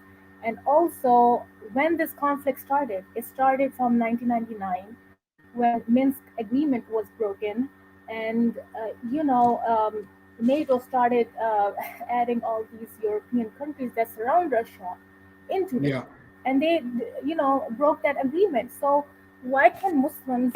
You don't have to see everything from the lens of Muslim or Islam. You are Muslim. You're gonna stay Muslim if you just take an approach that is holistic, that is overall approach of the world. You don't have to say, oh, okay, let me just see what my imam is saying at the moment. Well, I mean, I don't think our imams are very knowledgeable when it comes to politics, but it's interesting. We still can't hear you very well, Mesa, unfortunately. So we might have to cut the call a bit short simply because we can't hear you very well. But basically, you were saying that the media is one-sided, demonizing Putin, not giving all sides of the story. It's interesting. Ramiz mentioned, and I kind of get what you're talking about now. It just clicked. Basically, in 2014, there was a pro-Russian president in Ukraine called Viktor Yanukovych, and he had a choice between signing an agreement with the EU and signing an agreement with Russia, an economic agreement. And he was on the way to signing an agreement with the EU, and the Russians offered him a better deal, so he went with Russia. And that led to street protests. That led to America getting involved and funding all these opposition groups in Ukraine, a color revolution. You remember how all these orange flags in the main square, the Maidan in Kiev, and violent protests. And ultimately, the democratically elected pro-Russian president of Ukraine had to flee the country. So he was ousted in a coup. Now, he wasn't a nice guy. He was very corrupt, but he was democratically elected. And that's where this current kind of conflict started, because as soon as that happened, the Russians said, all right, if you're going to kick out a democratically elected pro-Russian president, then what we're going to do is we are going to take Crimea. So they moved into Crimea and they annexed it. And I was there for the referendum. But Crimea is basically pro-Russian. It's Russian speaking, culturally Russian. And there was no problem about, Russia taking Crimea from the Crimean perspective. And they also kind of did a proxy war in eastern Ukraine, again in the pro-Russian areas, the pro-Russian speaking areas. But what has surprised me this time is Putin has moved beyond those areas, those naturally pro-Russian areas in Ukraine, into Western Ukraine. And that's why I'm thinking this is a mistake, because if he does that, ultimately he's fighting on enemy territory. And they're going to fight back. Anybody that sees their territory being invaded is going to fight back, and that's what the Ukrainians, I think, are doing at the moment. Mesa, do you want to come back before we say salam alaikum to you? Yeah, just one question. That do you think, and you can answer it later, do you think that Muslim leaders or imams be involved in politics and educate people on that, or not? All right, Jazakallah khair, Mesa, for salam alaikum. Salam alaikum, brother. Wa alaikum salam. Really appreciate you coming on. And I'm only really removing you because your sound is very low. Okay, let me just unmute Ramiz. Okay. So, brother, I wanted to ask you another question. So, what's your view on the fact that countries like India, Pakistan, and China were very, they were very neutral, weren't they, in the recent UN meeting they had? Yes. I mean, how would that impact someone like Pakistan? I mean, there's another thing I saw earlier. A friend of mine sent in a WhatsApp group where the way that the Daily Mail, and probably not the best example to give, Daily Mail phrased two people. So Imran Khan, they phased in. So the term they used was shamingly made an agreement with Putin for wheat, right? Yeah. And then there's another. Yeah. So, I mean, how do you think it would impact once this is over, and hopefully over soon, obviously? But how do you think that would impact someone like, you know, countries like Pakistan and those that stood very kind of borderline? Yeah, let me answer that. Let me answer those two questions at once. And we see that Safwan is waiting as well. Safwan, I'll bring you on in a minute, inshallah. And I'll read out some comments as well soon, because so many of them are coming in. So people are being brave now, and they're coming on. Alhamdulillah, so it is working. Our plan is working. You can come on and show your face and be brave like Ramiz, or if you just want your voice to come on, that's absolutely fine as well. We take all types here. All right, should imams be involved in politics? Well, I've got a controversial view on this, and I think that basically imams aren't really trained in politics, are they? And politics is a kind of science, like everything else, an art and a science, and you really need to study it to be able to speak about it. So just because, I mean, I remember Yasser Qadhi making this point. He said, just because, you know, I'm an alim, just because I'm a hafiz, just because I have this amount of, you know, studied the Islamic sciences for so many years, doesn't mean I can talk about what's going on between Russia and Ukraine or the US presidential elections, etc., because that's not my area. And I think if imams genuinely don't know what they're talking about, then they probably shouldn't delve into those areas. And because it is very complicated, it's not necessarily black and white. We have the unfortunate spectacle, I would say, of Sheikh Hamza Yusuf basically aligning himself with the UAE, which is obviously a country that has allied with Israel, waged war on Yemen, done so many bad things over the last few years. And he's allied himself with that financially with that state.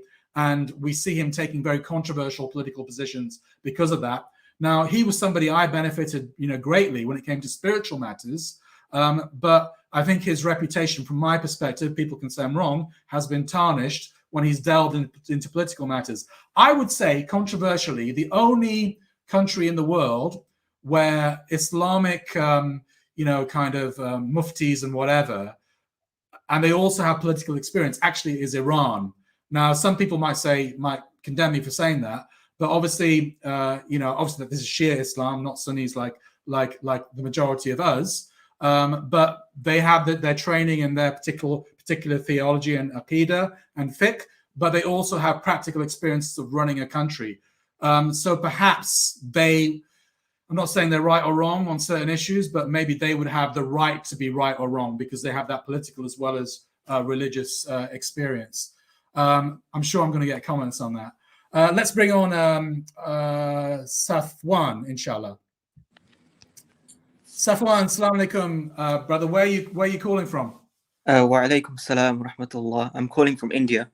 Okay, very clear line from India. Whereabouts in India? South of India, Chennai.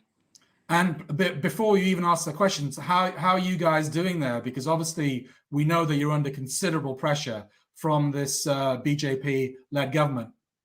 Absolutely. Especially in the north, I think it's pretty bad. But the kind of right-wing Hindutva poison is slowly seeping into the south as well. And I think there's a general sense of dread that the anti-Muslim rhetoric and discrimination is just going to spread around this region as well. What's happened with that hijab issue? It's kind of gone off the headlines, isn't it, because of Ukraine? Is that still ongoing? Yeah. In the state of Karnataka, it's still ongoing, but in the other southern states, it's pretty okay. It's pretty stable. Okay, so generally we can say, I'm ignorant when it comes to India, although I was born in Sri Lanka, not too far away from India. But in the north, it's much worse than in the south. Yeah. The Islamophobia. Yeah, absolutely. Okay. All right, Safwan, what did you want to say? I just want to say the whole thing, like with regards to media coverage, like in India here, the coverage is very much focused on foreign Indian students in Ukraine being discriminated against and being unable to return back. And it just reminded me of Dilly's post where he said we can't really blame white people for feeling some kind of sympathy or sorry for their fellow white European civilians.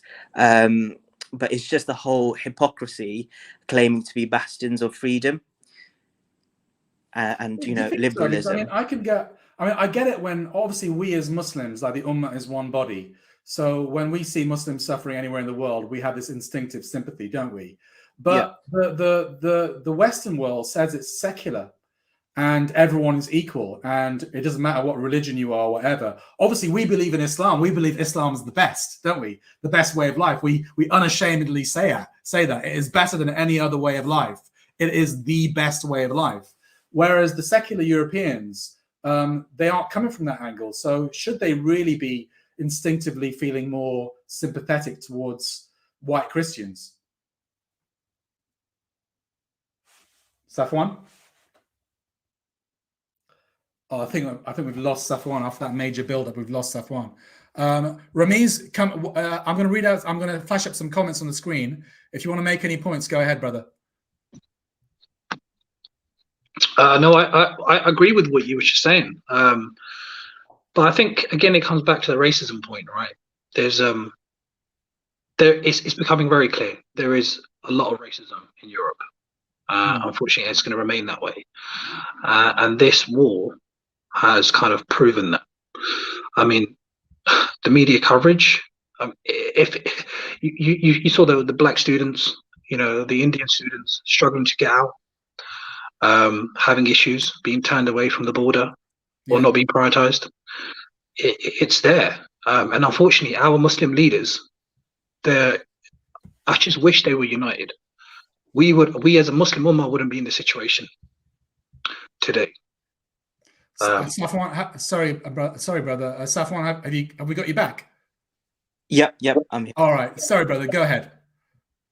No, I was just going to ask, how do you think this will affect discussion in the future with regards to race dynamics and tolerance in the UK, especially? Tough one. Let me have a go first. I mean, I don't think it's great, the situation here. I mean, you're from the UK yourself, right? From your accent. Yeah. I mean, I think things are on a worse trajectory. I mean, I did think that racially things were getting better. I mean, obviously, I grew up in the 1980s where Britain was still a really racist country, and the color of your skin really did matter to them. And it was really common to be called the P word or the N word, all the time. And there was no recourse. If you went to a teacher and reported it, it was like, didn't do anything.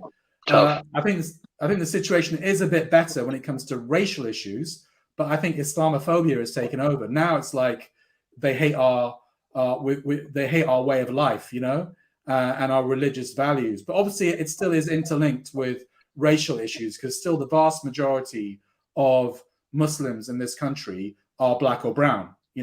So I don't think you can de-link the race and religion thing as easy. Most racists are also Islamophobes, and most Islamophobes are most racists. And I just think things are getting worse in this country. I mean, that's why more people are watching Five Pillars and coming to Five Pillars, because, if things were hunky-dory, maybe there wouldn't be so much of a role for us. But it's not a good situation. Your thoughts, Ramiz and Safwan? I completely agree. I agree. I agree. Yeah. Okay, let's read out some more comments, brothers. And again, if you have to go, you have to go. Just say salam alaikum. I don't want to keep you anymore. And guys, if you want to join, please do join. I think I'll keep this going for another 10, 15 minutes maybe. But let me read out some comments, inshallah, because you've left loads of them. I won't read out, it's long. Brother Roshan's point, gas is $6 per gallon in Bosnia right now, 3 Bosnian marks per litre. This is Adnan from Bosnia. My brother sent me videos showing multiple gas stations with lines looping around city blocks. Yeah, so basically Russia, even now, Russia hasn't cut off the gas, but even now prices are rising. We can't really replace this Russian energy without prices massively going up. That is the cost of this anti-Russia policy.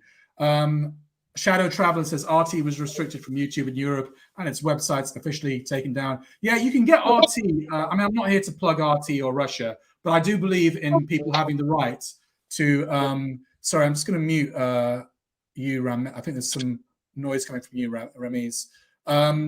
Yeah, I do believe in people having the right to hear an alternative opinion.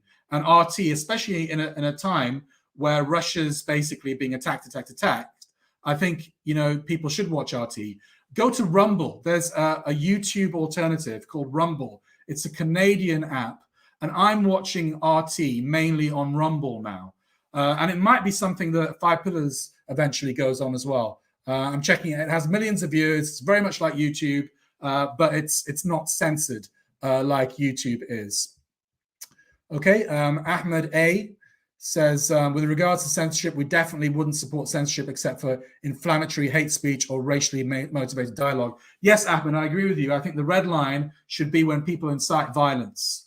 As long as, I mean, free speech should not be touched as long as it's peaceful free speech. And what is being banned now are simply peaceful alternative views. That, I mean, we're told constantly that Britain is the cornerstone of democracy and free speech. Yet they're literally banning alternative views. They're not banning incitement to violence. Everyone can understand that. And that is where you draw the red line. As long as it's lawful, you shouldn't ban it. Five Pillars, if you'd like to ask a question, join the show or comment, you can use this. Maybe you shouldn't come on now. Maybe I've got room for one more person because I'm going to end the show maybe in about 10 minutes' time. Amar says, the current situation shows how easily people in the West are brainwashed. Let's skip a few comments with people talking to each other on the wall. F. Khan says the winner in this conflict is the USA, with Russia isolated and NATO having more influence over the European Union. YC says the information and narrative control is the most powerful weapon in the world, more than any nuke or drone. Yeah, and at the moment, I think the West is winning the information war. It might not be winning the actual war on the ground at the moment, but the information war it's definitely winning because it has more powerful media. House Speaker's Corner says, oh no, that's just talk. Let me see a few comments. Muslims are at the back of the queue. Get used to it. Muslims, Takfiri, male misogynists bother me more than white privileged racists. Okay. I'm just searching for the kind of really good comments instead of people talking to each other on the wall. CC says, is the reaction of the West too strong? Maybe, but please, you as Muslims, please don't talk like being a Muslim and living in Russia is fine. Yeah, I think several people have made that point, including Sami Hamdi, our guest. Okay, I'm just catching up, and the time now is 9:32. I'm going through the comments. I'm only at 9:06. So many comments here. I can't possibly read them all out. Let's get somebody new that hasn't. I'm skipping the comments from the same people. Rashid says, humans fearing other humans. Insert whatever phobia you like for the gain of politics and power in the 21st century. It's disgusting. Earth is depleting everybody. OM says the best thing for us as Muslims in the UK is to be ready to offer help and support to refugees as an act of da'wah. Yeah, we can certainly feel sorry and give humanitarian aid to those people that are suffering, the innocent civilians that are suffering. I don't think anyone would argue with that point. Maria says Muslims are being otherized. For some reason, we are less than other humans. Faisal says, this is not our war. Hakel says Zelensky is hiding in Poland, according to the Ukrainian Authority. Yeah, I heard some rumors from Russian media, to be honest, before I went on air, that President Zelensky has moved to Poland. I don't know whether that's true or not. You're saying that even the Ukrainians are saying that now. I'd be surprised if that's true, but I've been surprised by many things. Putin is evil and Biden is a loony. A plague on both their houses, says Mohammed Al-Abdullah. Okay, just maybe 5 or 6 more comments before I come back to the guests. Andrew says, because the Russian trip to the US can have an inspirational effect on the Muslim world. Yeah, well, Sami Hamdi was arguing the opposite. I think you could probably argue it both ways. Majid Nawaz was one of the reasons I stopped listening to LBC. Yeah, exactly. He was one of the brown faces. You know, literally, the only brown face they had was a brown face that criticized Muslims more than the white faces. I've got a thing against LBC. I think the Muslims should boycott LBC. They really, you know, it's like, wow, yeah. How Majid was spitting facts about Iraq and how it was illegally invaded and kept on talking against Israel. Yeah, I mean, he was saying that after, I mean, he changes position so many times that you just can't trust the guy. He goes from one extreme to another. And I think that guy's got problems, seriously. He hasn't shown any consistency in his life at any point. Okay.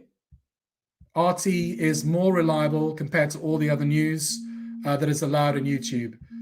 Okay, 1 second.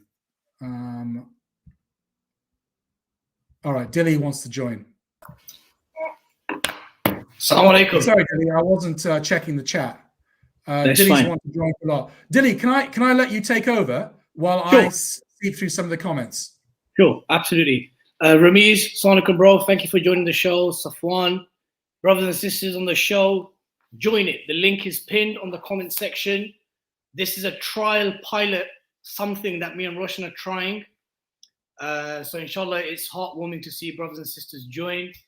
Ramiz, by the way, I like Slough. Yeah, it's got some good eating places there, bro. And one of the brothers who's an upcoming world champ future, inshallah, Hamza Shiraz, I know was a Slough boy who is now. Yeah. So yeah, so Amara Amina, yeah, come on. Just come on, just click on the link and come on, inshallah. So look, brothers and sisters, a lot's been discussed about Ukraine and Russia. Ramiz, I know you asked a question about Pakistan's role in this. And obviously Roshan has interviewed Imran Khan and before he was prime minister.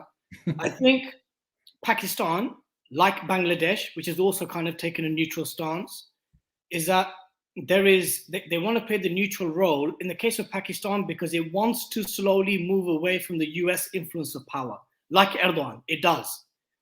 But what Pakistan finds itself in is that it has now become, let's be frank about it, economically enslaved to China. And so therefore it has forced its hand to, on the one hand, take a very principled stance on global Islamophobia, including Kashmir, right? For which we pray for liberation and victory, inshallah, for the mushrikeen. Ameen. But on Uyghur situation, he's pin drop silent. And such is the nature of global politics. Such is the nature of a global world that's policed by 5 countries, or in essence, 3, America, China, and Russia. So Pakistan has made a deal to basically bring wheat in from Russia. That's because Pakistan's economy, sadly, is in tatters. And we pray to Allah subhanahu wa ta'ala that a nation like Pakistan, that has huge potential to lead by example in the Muslim world, that it finds its potential, it finds its aspiration. Lest we forget that Pakistan was a country, the only Muslim country with nuclear weapons. And I say this as a Bangladeshi with regards to what happened in 71. That Pakistan has the potential, really has the potential to be a Muslim superpower, if only it understood its true nature and its true potential. That's the situation that Pakistan finds itself in. Now, Bangladesh has always been warm to Russia. Why? Because during 71 and that period, during the Civil War or the War of Liberation, Russia sided with East Pakistan / Bangladesh. Also, Sheikh Hasina, the tyrant cow, she basically, she sees herself as a secular socialist, you know? So she will always, Bangladesh will always be warm to Russia because Soviet Russia was a country, one of the very few countries that supported the Bangladeshi War of Liberation. So there's many of these variables involved as to why Muslim countries are either taking a neutral stance or they're siding with one side or another. It's because, unfortunately, the 50 Muslim countries that exist today are heavily reliant on one of the said superpowers. So that was just in response to that, Ramiz. I hope that answers your question, my bro. It sure does. And I agree. China pretty much owns most of Pakistan anyway. Sadly. And we all know that, right? And they're playing an economic. I mean, China's playing a different kind of war, right? I'm not sure if you agree with me on that, but China is buying people out, buying countries out. So they technically belong to them. I mean, Africa, they're in Africa. I mean, Pakistan. I mean, I went to Pakistan a couple of years ago, and I was in Islamabad, and I kid you not, the whole street was Chinese. Wow. Just Chinese people. I'm thinking, wow, like amount of Chinese people. It's because they're workers. They live there. You know, Pakistan belongs to China. And Right, Luis, my brother, I'm going to bring in Sister Umara into the conversation. Sister Umara, assalamu alaikum, and hello to your kitty. Walaikum salam. I pray you're well. Thank you for having me on. No, I just want. Sorry. Go for it. Ask away. What would you like to say? What would you like to ask? How could we help people locally? Because you know, like people on a local level, there's a lot of chaos. People are kind of getting confused. It's so difficult to control the situation on the ground locally. So I wanted to get your advice because it's just really chaotic. I mean, even as an outreach, community engagement research, I sort of like campaign about different things, and you just can't please everybody with this war that's going on. You sort of lose control of, you know, things. I was wondering whether you can just give some advice. Sister Umara, just before I do respond, when you say, how can we help the situation on the ground? Are you talking about a specific issue in the UK, in Ukraine? What are you referring to? Yeah, it's the racism and the Islamophobia and the taking of sides, and you could just see the white racist, you know, okay. There's a worry there. Cool. So let me respond to this point, a very good one raised by our sister. And I guess, and I will bring in the Safwan and Ahmed, I think is going to join, but let me just answer Sister Umara's question. Look, as Muslims, whether we're practicing, non-practicing, somewhere in there between the middle, wherever we are in our journey of faith, we have to accept that our loyalty as Muslims is first to Allah, the Prophet Muhammad sallallahu alaihi wasallam, and the Muslims. Given that, that does not mean that we cannot side with non-Muslims who have been oppressed or are experiencing injustice. So we side, so I echo what one of the previous guests, Sami Hamdi, a dear brother of mine, he said that we should be on the side of the oppressed and those who are experiencing injustice. So that's the framework that Muslims should go about in their daily life, whether it's da'wah, whether it's activism, whether it's engaging with your non-Muslim peers and colleagues and friends. Because Allah tells us in Surah Al-Imran, we have raised you as the best nation from amongst mankind, i.e. the Muslims, and then Allah caveats that. Why? Because we enjoin in good and forbid evil, and we believe in Allah. Allah tells us again in the Quran, the best of you are those who call to us Islam, who call to Allah, do good, and say we are of the Muslims. I'm giving some evidences here so we understand the framework upon which we approach these matters in the first place. So before we even look to address a matter of white supremacy, closet racism, Islamophobia, intra-Muslim disputes, that is the mindset upon which we approach it. We are on the side of the oppressed, even if they are non-Muslim. That doesn't matter. Second point is that I am not surprised that white non-Muslim Europeans are sympathizing with Ukrainians more than they do with the Syrians or Afghans or Palestinians. That doesn't surprise me, because if I saw a Kashmiri or a Palestinian or a Somalian family struggling in difficulty and hardship, and I saw a white non-Muslim or a non-Muslim family going through the same hardship, my heart will naturally incline towards the Muslim over the non-Muslim, but it will not allow me to be unjust and unfair to either. And that's how Muslims should approach the situation. But the problem that we have here is this. The West and Russia, both, have a long track record of destroying and destabilizing and killing and pillaging and looting and raping the Muslim world. You can't do that and then say, we don't want your refugees. You can't create a situation where there's literally a global Muslim refugee crisis by going into those countries, Iraq, Afghanistan, the tribal areas of Pakistan, Somalia, Yemen, then selling weapons to despotic regimes and then say, we don't want your refugees. So I think that is what Muslims need to highlight. Muslims need to highlight, we don't have a problem with the fact that you sympathize with them more than you do with our people. That's not a problem. It's natural. It's normal human instinct to gravitate and sympathize with those who look like us, speak like us, eat like us, dress like us, and do everything like us. We all know this, yeah? Political correctness aside. The issue here is a matter of inconsistency. You cause wars in our land. Anyone who's online and our guests on the show, which Muslim countries have waged wars around the world and said that we champion equal and freedom and democracy for all people, and then when we create wars, we reject their people on our doorsteps? None. Not a single Muslim country has done that in the last 80 years. But the West has done that. America has done that. NATO's done that. Russia's done that. So then you want to do that and then say no to refugees. It doesn't make sense. So, Sister Umara, just to respond to your point, we have to approach the situation from an Islamic point of view. And the Islamic point of view, first and foremost, is that our loyalty is to Allah, His Messenger, and the Muslims. But given that, we are on the side of injustice and the oppressed, wherever it is, whoever it is. And we need to speak home truths, and we need to learn to articulate these argumentations to convince the non-Muslims, to educate them that, look, these are the glaring, obviously, hypocrisies and inconsistencies. Let's have a conversation and a respectful dialogue about it. I hope that answers your question. I want to bring Brother Ahmed Alam. No, I'm going to bring in the first Ahmed who joined. Brother Ahmed, assalamu alaikum. Assalamu alaikum, bro. How are you? Hope you're well. I'm well, my dear. Both Ahmeds are joined. Let me let the Ahmed without an Alam join first, and Brother Ahmed Alam I'll bring you on, because I've been Brother Ahmed without a second name came on first. Bismillah, faddal. Assalamu alaikum.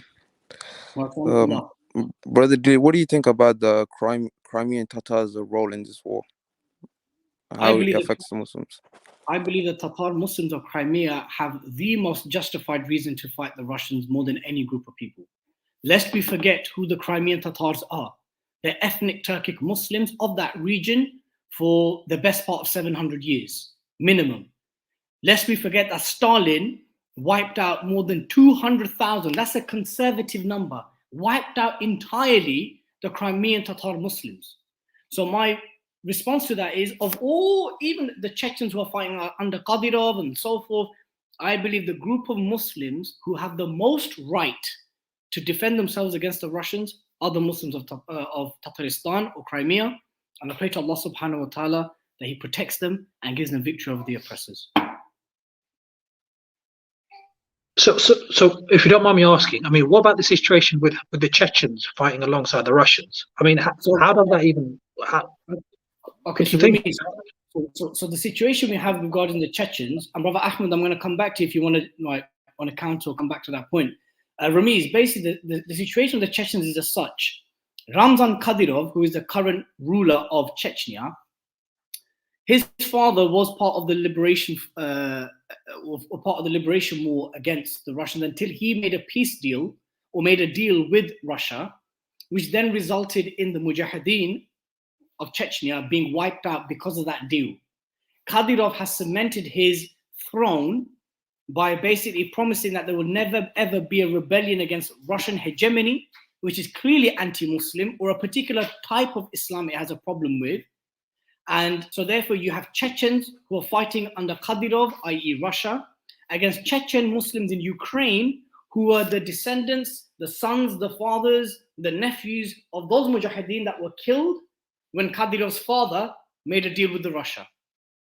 So that's the story in Balamuri in a very short sense. Brother Ahmed, I want to bring you back. That was my response to your question with regards to the Tatars. Yeah, I agree with you, Dili. But you know, there's a problem with us Muslims. We have to admit, like, there's like kind of admiration of Putin by some Muslims, seeing him as like some counterbalance of the Americans. Like, it's quite weird. But when you say as a, so there's one thing saying that the Russians are a counterbalance, and there can be an argument made that a healthy counterbalance of the global shift of power is something that could benefit Muslims. But are you saying cheerleaders and shills? Is that what you're more cheerleaders, to be fair. Okay, well, Yani, they need to stop listening to Sheikh Imran Hussein, chill out, and they need to stop having short-term amnesia. Have you forgotten that the fact that Russia flattened Grozny and killed tens and thousands of Muslims? Have we literally forgotten the Syrians? Yeah. Is that the level of amnesia that we have?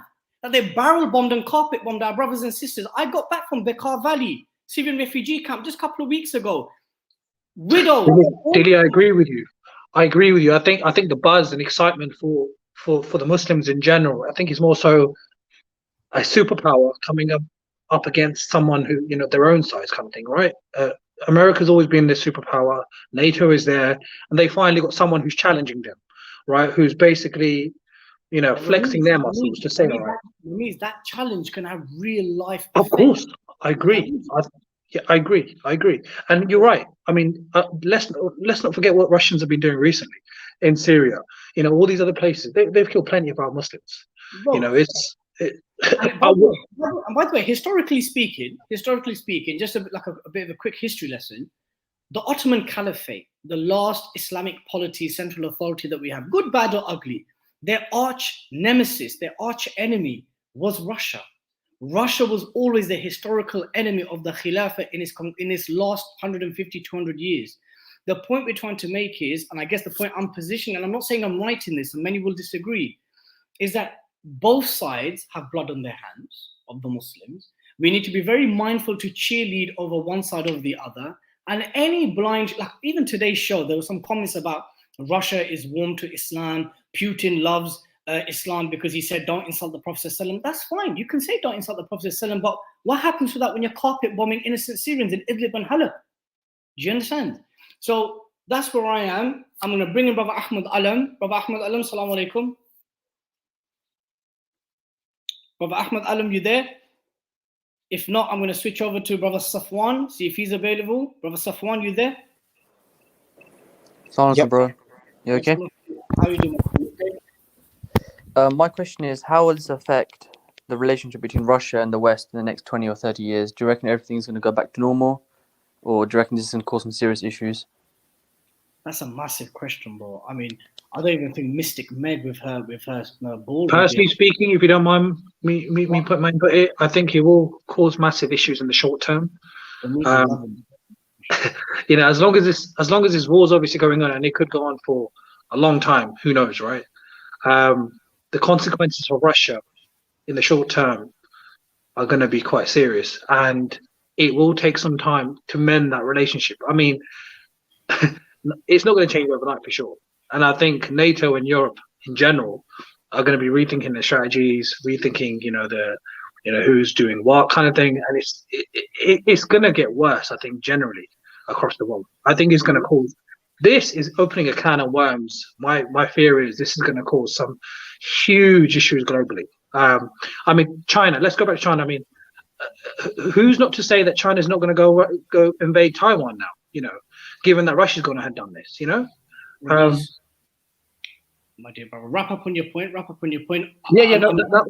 was it. I'm loving the engagement, and you are going to have a special status because you were the first one to join. Rest assured that, my dear. I'm sorry to interrupt. I just wanted to put that in there. Brother Safwan, look, I echo some of what Brother Ramesh said, but I would also add to that is we can also expect things to go back to normal, or as they say, business as usual, because superpowers tend to do a benefit-harm calculus. NATO has repetitively said that we are not interested in having an all-out open war with Russia. They've said it over and over again. Biden has said it, Johnson has said it. We are not interested in facing Russian soldiers on land, sea, or air. But if they come next to the NATO countries, Latvia, Poland, and other countries, then that's a different question. So my response to you, especially you've asked for 20, 30 years, not even 5 years. 20, 30 years, I'm hoping there's going to be another global superpower in the scene, inshallah ta'ala, and one that will rule by Islam and the justice of Islam. That's what we should pray and hope for. Some might say, well, these are a bunch of pipe dreamers. Fair enough. But the point is, when the Prophet ﷺ prophesied the taking of Persia and Rome, they were during the Battle of Khandaq at the brink of defeat. So we should never rule out the prospects of a new emerging superpower, and one that is more inclined to our civilization. But what does it look like in the next 20, 30 years? Things can go back to normal. As it, you know, at the end of the day, the whole Cold War period was the fact that there was never ever going to be a hot war between Soviet Russia and the US and NATO. We should never rule out that deals are made under the table. We should never rule out that money and economic hegemony, these things sometimes trump the public perception of flexing power as superpowers. I can't give you any remote kind of accurate hypothetical situation. Ramesh could be right. This could be the beginning of something far more greater that will then embolden countries like China to do things. I'm not ruling that out. That can definitely happen. That conversation is already happening. But I'm also not going to rule out that they all jump back into bed and business as usual.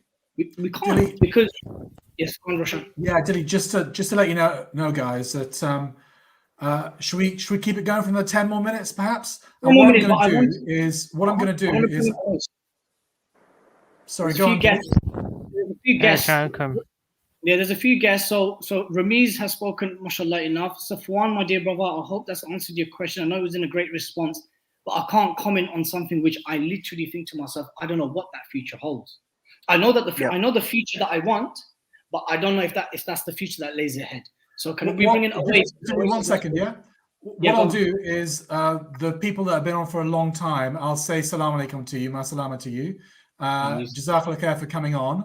And I'll prioritize the ones that have joined more recently. So we'll say goodbye to Ramiz and Safwan for the moment. All right. Nice to meet you, brothers. Dilly, let me know when you're slow. We'll meet up. Awais. Assalamualaikum. Wa How are you, brother? Alhamdulillah. Okay, my question is, which one is lesser of two evil, actually? If we look into the history or recent history, the amount of damage the US has done in Middle East and the amount of the number of Muslims that have lost their lives, it's around 500,000 to 2 million, somewhere there. And 10 million people have been dismantled. They have to move from their homes. Versus Russia, actually, if we go see history of Russia, obviously they have a history against Muslims as well. They also have killed approximately 500,000 Muslims actually over the last 200 years. So what do you think? Which one is worse actually for us?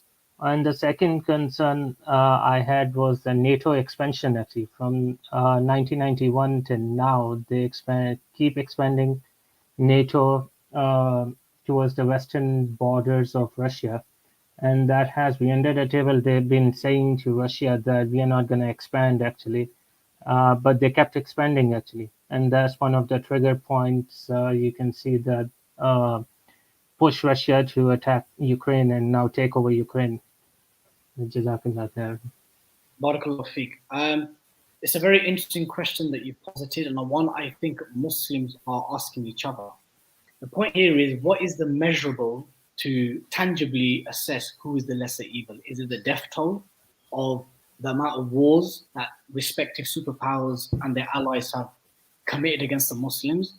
If that's the case, then we need numbers, and then we can say, well, okay, if US, NATO, and its allies have killed X amount of Muslims, and the Russians have killed more Muslims, which other way can we possibly measure who is the lesser evil? Brother Sami Hamdi, a brother who's a dear of mine, a journalist, a pundit, whose views I respect a lot and always listen to, who was a guest about half an hour, 45 minutes ago, said that, what do the Ukrainians want? He goes, forget about what everyone else wants. He goes, what do the Ukrainians want? Because it's their country that's been invaded. What do the Tatar Muslims of Crimea want? What do they want? And whether we like it or not, it appears, at least at face value, the support that we thought they were going to get, that they wanted, Russia thought that they would get from the Ukrainians, is not there. And he made a very valid point that in Russia, you can't get away with much. Journalists are imprisoned, they go to jail, you can barely protest without getting arrested. They shut down TV stations that are critical of the government and its foreign policy. And if you compare it to the masterful and tactician West and NATO and America, namely, you can criticize their government on the media, you can protest as much as you want. So he basically gave a comparison as to which life is better. For Muslims, which one is better? Would it be easier for a Muslim to live under a Russian-dominated or controlled Ukraine, or a pro-Western, pro-NATO, pro-America Ukraine? And he said from a da'wah point of view, and he has a valid point, and he's correct in this, that for Muslims to practice their religion and invite people to Islam, Ukrainians, for Muslims in that region, it would be better to side with that side, with i.e. US, NATO, and so forth. But what I want to know is, and I asked my younger brother this, and I've been asking people about this whole argument of the lesser evil. What is the measurable? So for someone like Sami Hamdi, the brother who was on earlier as a guest, he said you have to look at life under these respective superpowers, Islam under these respective superpowers, the Muslims living under those respective superpowers. What are they saying about how life is under them, right? As for the death toll, no one's done that research. No one's done that research to say that US and NATO have and Western Europe have caused X amount of death and destruction in the Muslim world, and the Russians have done. Let's compare it. Boom, they're the worst. No one's done that. I think it'd be a very difficult task to tangibly quantify that. So I hope that responds to your question. The answer is I don't know who the lesser evil is because I don't know what the metrics to measure them with. I hope that answers your question, inshallah. In terms of, I mean, if we measure the progress Pardon? of Muslims actually in communism versus capitalism actually, so we can see that capitalism has been working much better for Muslims overall as compared to communism. Yes. Plus religious freedom actually, we can also say that in capitalism has been much more compared to communism actually. Yes. But I mean, there are side effects to both at the end of the day actually. If we look back, and there communism do stop people and to restrict them on something, but capitalism gives some people more freedom while put other people in a chamber of what you call it, or limit them financially as well with the taxation. Poor stays poor and rich gets richer and richer. Can I bring in Sister Maria Alam? If you hear a baby in the background, that's my beautiful baby, Sophia. So if you hear her moaning or crying, I do apologize. Sister Maria, can I bring you in? Assalamu alaikum. Wa alaikum assalam wa rahmatullah. My comment was just regarding the response that we've seen from the West in regards to how it's almost as if all of the conflict that the Muslims have faced is almost non-existent, and it's quite offensive actually. I've taken a lot of offense to it, to see how this Ukraine and Russian conflict is almost like I mean, I've read BBC articles about the anxiety that people are facing by following this kind of stuff, and I just think as Muslims we believe that if one part of the Ummah is hurting, then we're all hurting, and nobody's ever even given us thought about that.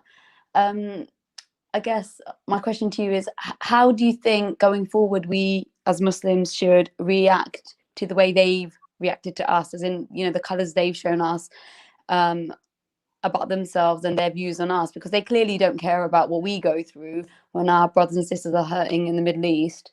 So should we just brush it under the carpet? Because I feel like a lot of the time that does happen. Things like this just get brushed under the carpet, and it's business as usual. Everyone just carries on like usual. Or should we actually learn something from it, and should that change the way we interact with people? Or what's your take on that? Jazakallah khair, Sister Mariam. I'm so happy that you raised this point, and I will respond to it. Just quickly, there's a brother called Safwan in the comment section that said many Muslims are ignorant about the history of Muslims or Islam and Muslims in Europe, and that is something I encourage everyone to look into. Islam has been in Europe for centuries. Islam has been in Spain and nearly reached France, or reached parts of France 1,000 years ago. There have been indigenous white European Muslims in the Balkans and the Caucasus for centuries. So the brother Safwan's comment was valid.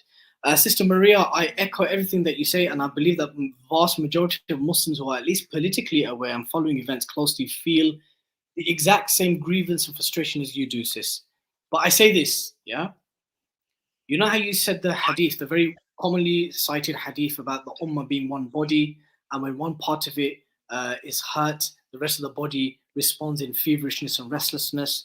And so Prophet ﷺ is given the analogy that the ummah is one body. In the same way that we have that analogy, it doesn't surprise me.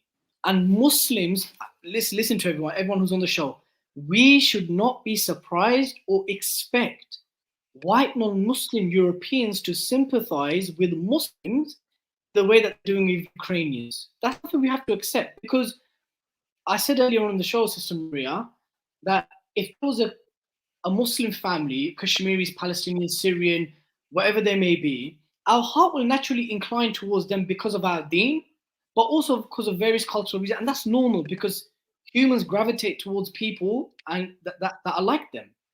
But the issue is this, Sister Maria, and this is the point that we need to raise. This is the point that I believe that we need to engage non-Muslims in, I have dialogue with. This is the point of that I think needs to be the focus point. Our issue with Western Europe and the West in general in their rightful outpouring of emotions and sympathy for their fellow Ukrainians or fellow white European Christians or fellow white Europeans, whatever you want to word it, that's not necessarily the problem because that's a human instinct. In the same way the Ummah moves whenever something happens in the Muslim world, we raise funds, we hit the streets, we do petitions, we protest and do all sorts. The issue is the inconsistency of the fact that who created these Muslim refugees? Who created these wars? Who backs despotic regimes? Who backs Israel? Who invaded Iraq and Afghanistan? Who drone attacked Yemen and Somalia and the tribal areas of Pakistan? Who creates creates the vacuum and the kind of atmosphere and environment that leads to millions of Muslims becoming refugees to then now say you're not allowed in our countries? That's the problem that we have. That is the problem that we have. The problem that we have is that you cause wars in our lands, you back dictators and despotic regimes, you sell weapons to people, to Muslim rulers who kill their own people, and then you ask us why you're coming to Europe. That is what we want to raise.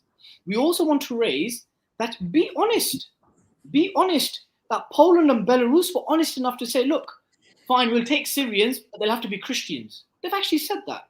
So just be honest and say that we don't want Muslims in our countries, but we're okay to invade you, occupy you, back your regimes, sell your weapons, apply sanctions on you, and oppress your people and loot your resources. We can accept brutal honesty. So I think that is the point that we need to raise. Not so much so that why aren't you treating us the same? Why are you outpouring there? The fact that they've shown little to no outpouring for the Palestinians and the Syrians and the Kashmiris and all the other oppressed Muslims, let's talk about the point of your pin drop silence for one and your outpouring of the other when the aforementioned conflicts have been going on for decades. Kashmir has been going on for 70 years. Palestine has been going for nearly 80 years. The Rohingya have been oppressed for the last 15, 20 years, as far as we know it. So that's what we should be raising, Sister Maria. Not necessarily that why do you guys sympathize with them more than the Muslims. That's natural, we should accept that. The issue here is pin drop silence for one and then outpouring for the other. That's because you've dehumanized us for centuries. You've dehumanized us for hundreds of years and you see us as subhuman. So let's converse about that. Let's converse about the fact that Western countries gallivant around the world, talk about freedom and equality for all, but after creating wars, there is no freedom or equality for those kind of looking people who happen to be Muslim and are not white as them. That's the conversation we need to have, Sister Maria. I hope that answers your question, sis. Yeah, thank you so much. That's really changed my perspective on things and the way that I was looking at it. And I totally agree that we are otherized as Muslims. We are not seen as the same, despite the fact that they preach for equality and all those things. It just doesn't apply when it comes to us. But thank you so much.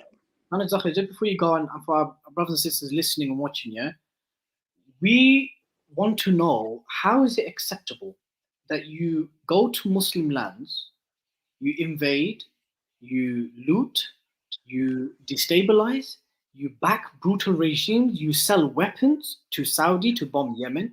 How can you guys do this and then not, and which is a direct cause for the refugee crisis, and then you try and make out that why these are coming over here to take our jobs and all that kind of stuff? That's the conversation we need to have. Now, it's on us to articulate these argumentations and obviously engage non-Muslims to educate them, because many of them are ignorant and many of them obviously have deeper hidden discriminatory perceptions of Muslims.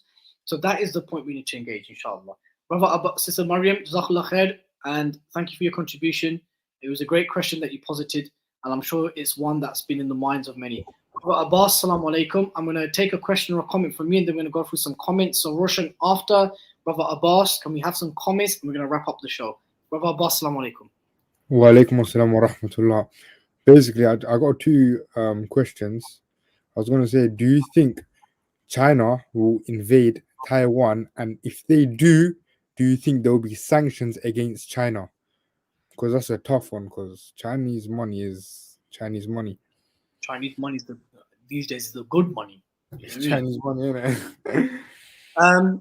Do I think that there would be an increased possibility of Chinese transgression in Taiwan, depending on how well Russia comes off in the situation. I personally am of the opinion that a deal has been made with Russia and China, that China would have said that in light of sanctions, we will provide to you those things which the West has blocked or stopped from entering Russia. Can that be said conclusively? No, but many political commentators, mainstream non-Muslims, have said that the reason why Russia so confidently went into Ukraine, it would have had to have some level of deal with China in light of their heavy sanctions that it is currently facing and more to come on its way. If Russia is victorious in the sense that it gets to annex those parts of Ukraine that it desires, including Kiev, can that embolden China to move into Taiwan? Yes, possibly. If that happens, what does that mean? We don't know what that means. And if that means that would Western sanctions affect China in the way that it thinks it would affect Russia, I think the West would be, namely America, would be very naive to think that they could dent the Chinese economy. But we have to accept one thing: the global economy is pinned on the US dollar.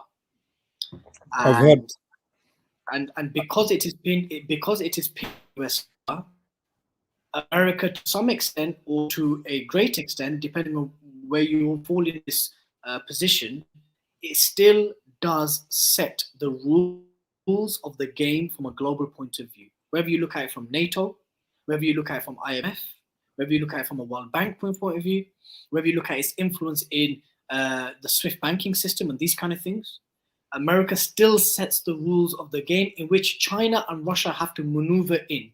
And they'll have wins and they'll have little wins. So to respond to your question, my dear brother, wrap it up quickly. Number one, I believe we should not rule out China moving on Taiwan. I believe that would depend on how successful Russia's current campaign is in Ukraine. If that happens and there are sanctions applied against China, I don't think it will affect China in the way that it would affect Russia, because China is a very self-sufficient country. Whatever the West supplies and provides the world, it will do a BTEC 2.0 version, right? And sometimes even better than that, and definitely cheaper. And China is an economic superpower, and it is currently enslaving vast swathes of the Muslim world and developing world in the global south economically. So I hope that answers your question, my dear brother. And I have to give you salams and let you go, my brother. Wa alaikum assalam wa rahmatullah. Wa alaikum assalam wa rahmatullah. Brothers and sisters, jazakumullah khair for tuning into Roshan's The Big Picture Show. This concluding half an hour, 45 minutes was a pilot for something we have in the pipeline, something very exciting. For those of you who are still tuned in, please subscribe to the Five Pillars YouTube channel. If you like our content, the Big Picture, the Blood Brothers podcast, the exclusive news reports that we do up and down the country, please subscribe to our YouTube channel. It means a lot. The YouTube game is a slow game. And especially as we're a news channel and not necessarily vloggers or like content creators, there will be parts of our content which may not interest you. But given that we are the largest English language Muslim news website in the West, it is in your benefit to not just subscribe to our channel, but also support us in any shape or form that you have. Brothers and sisters, jazakumullah khairan for tuning into The Big Picture. And until next time, assalamu alaikum wa rahmatullahi wa barakatuh.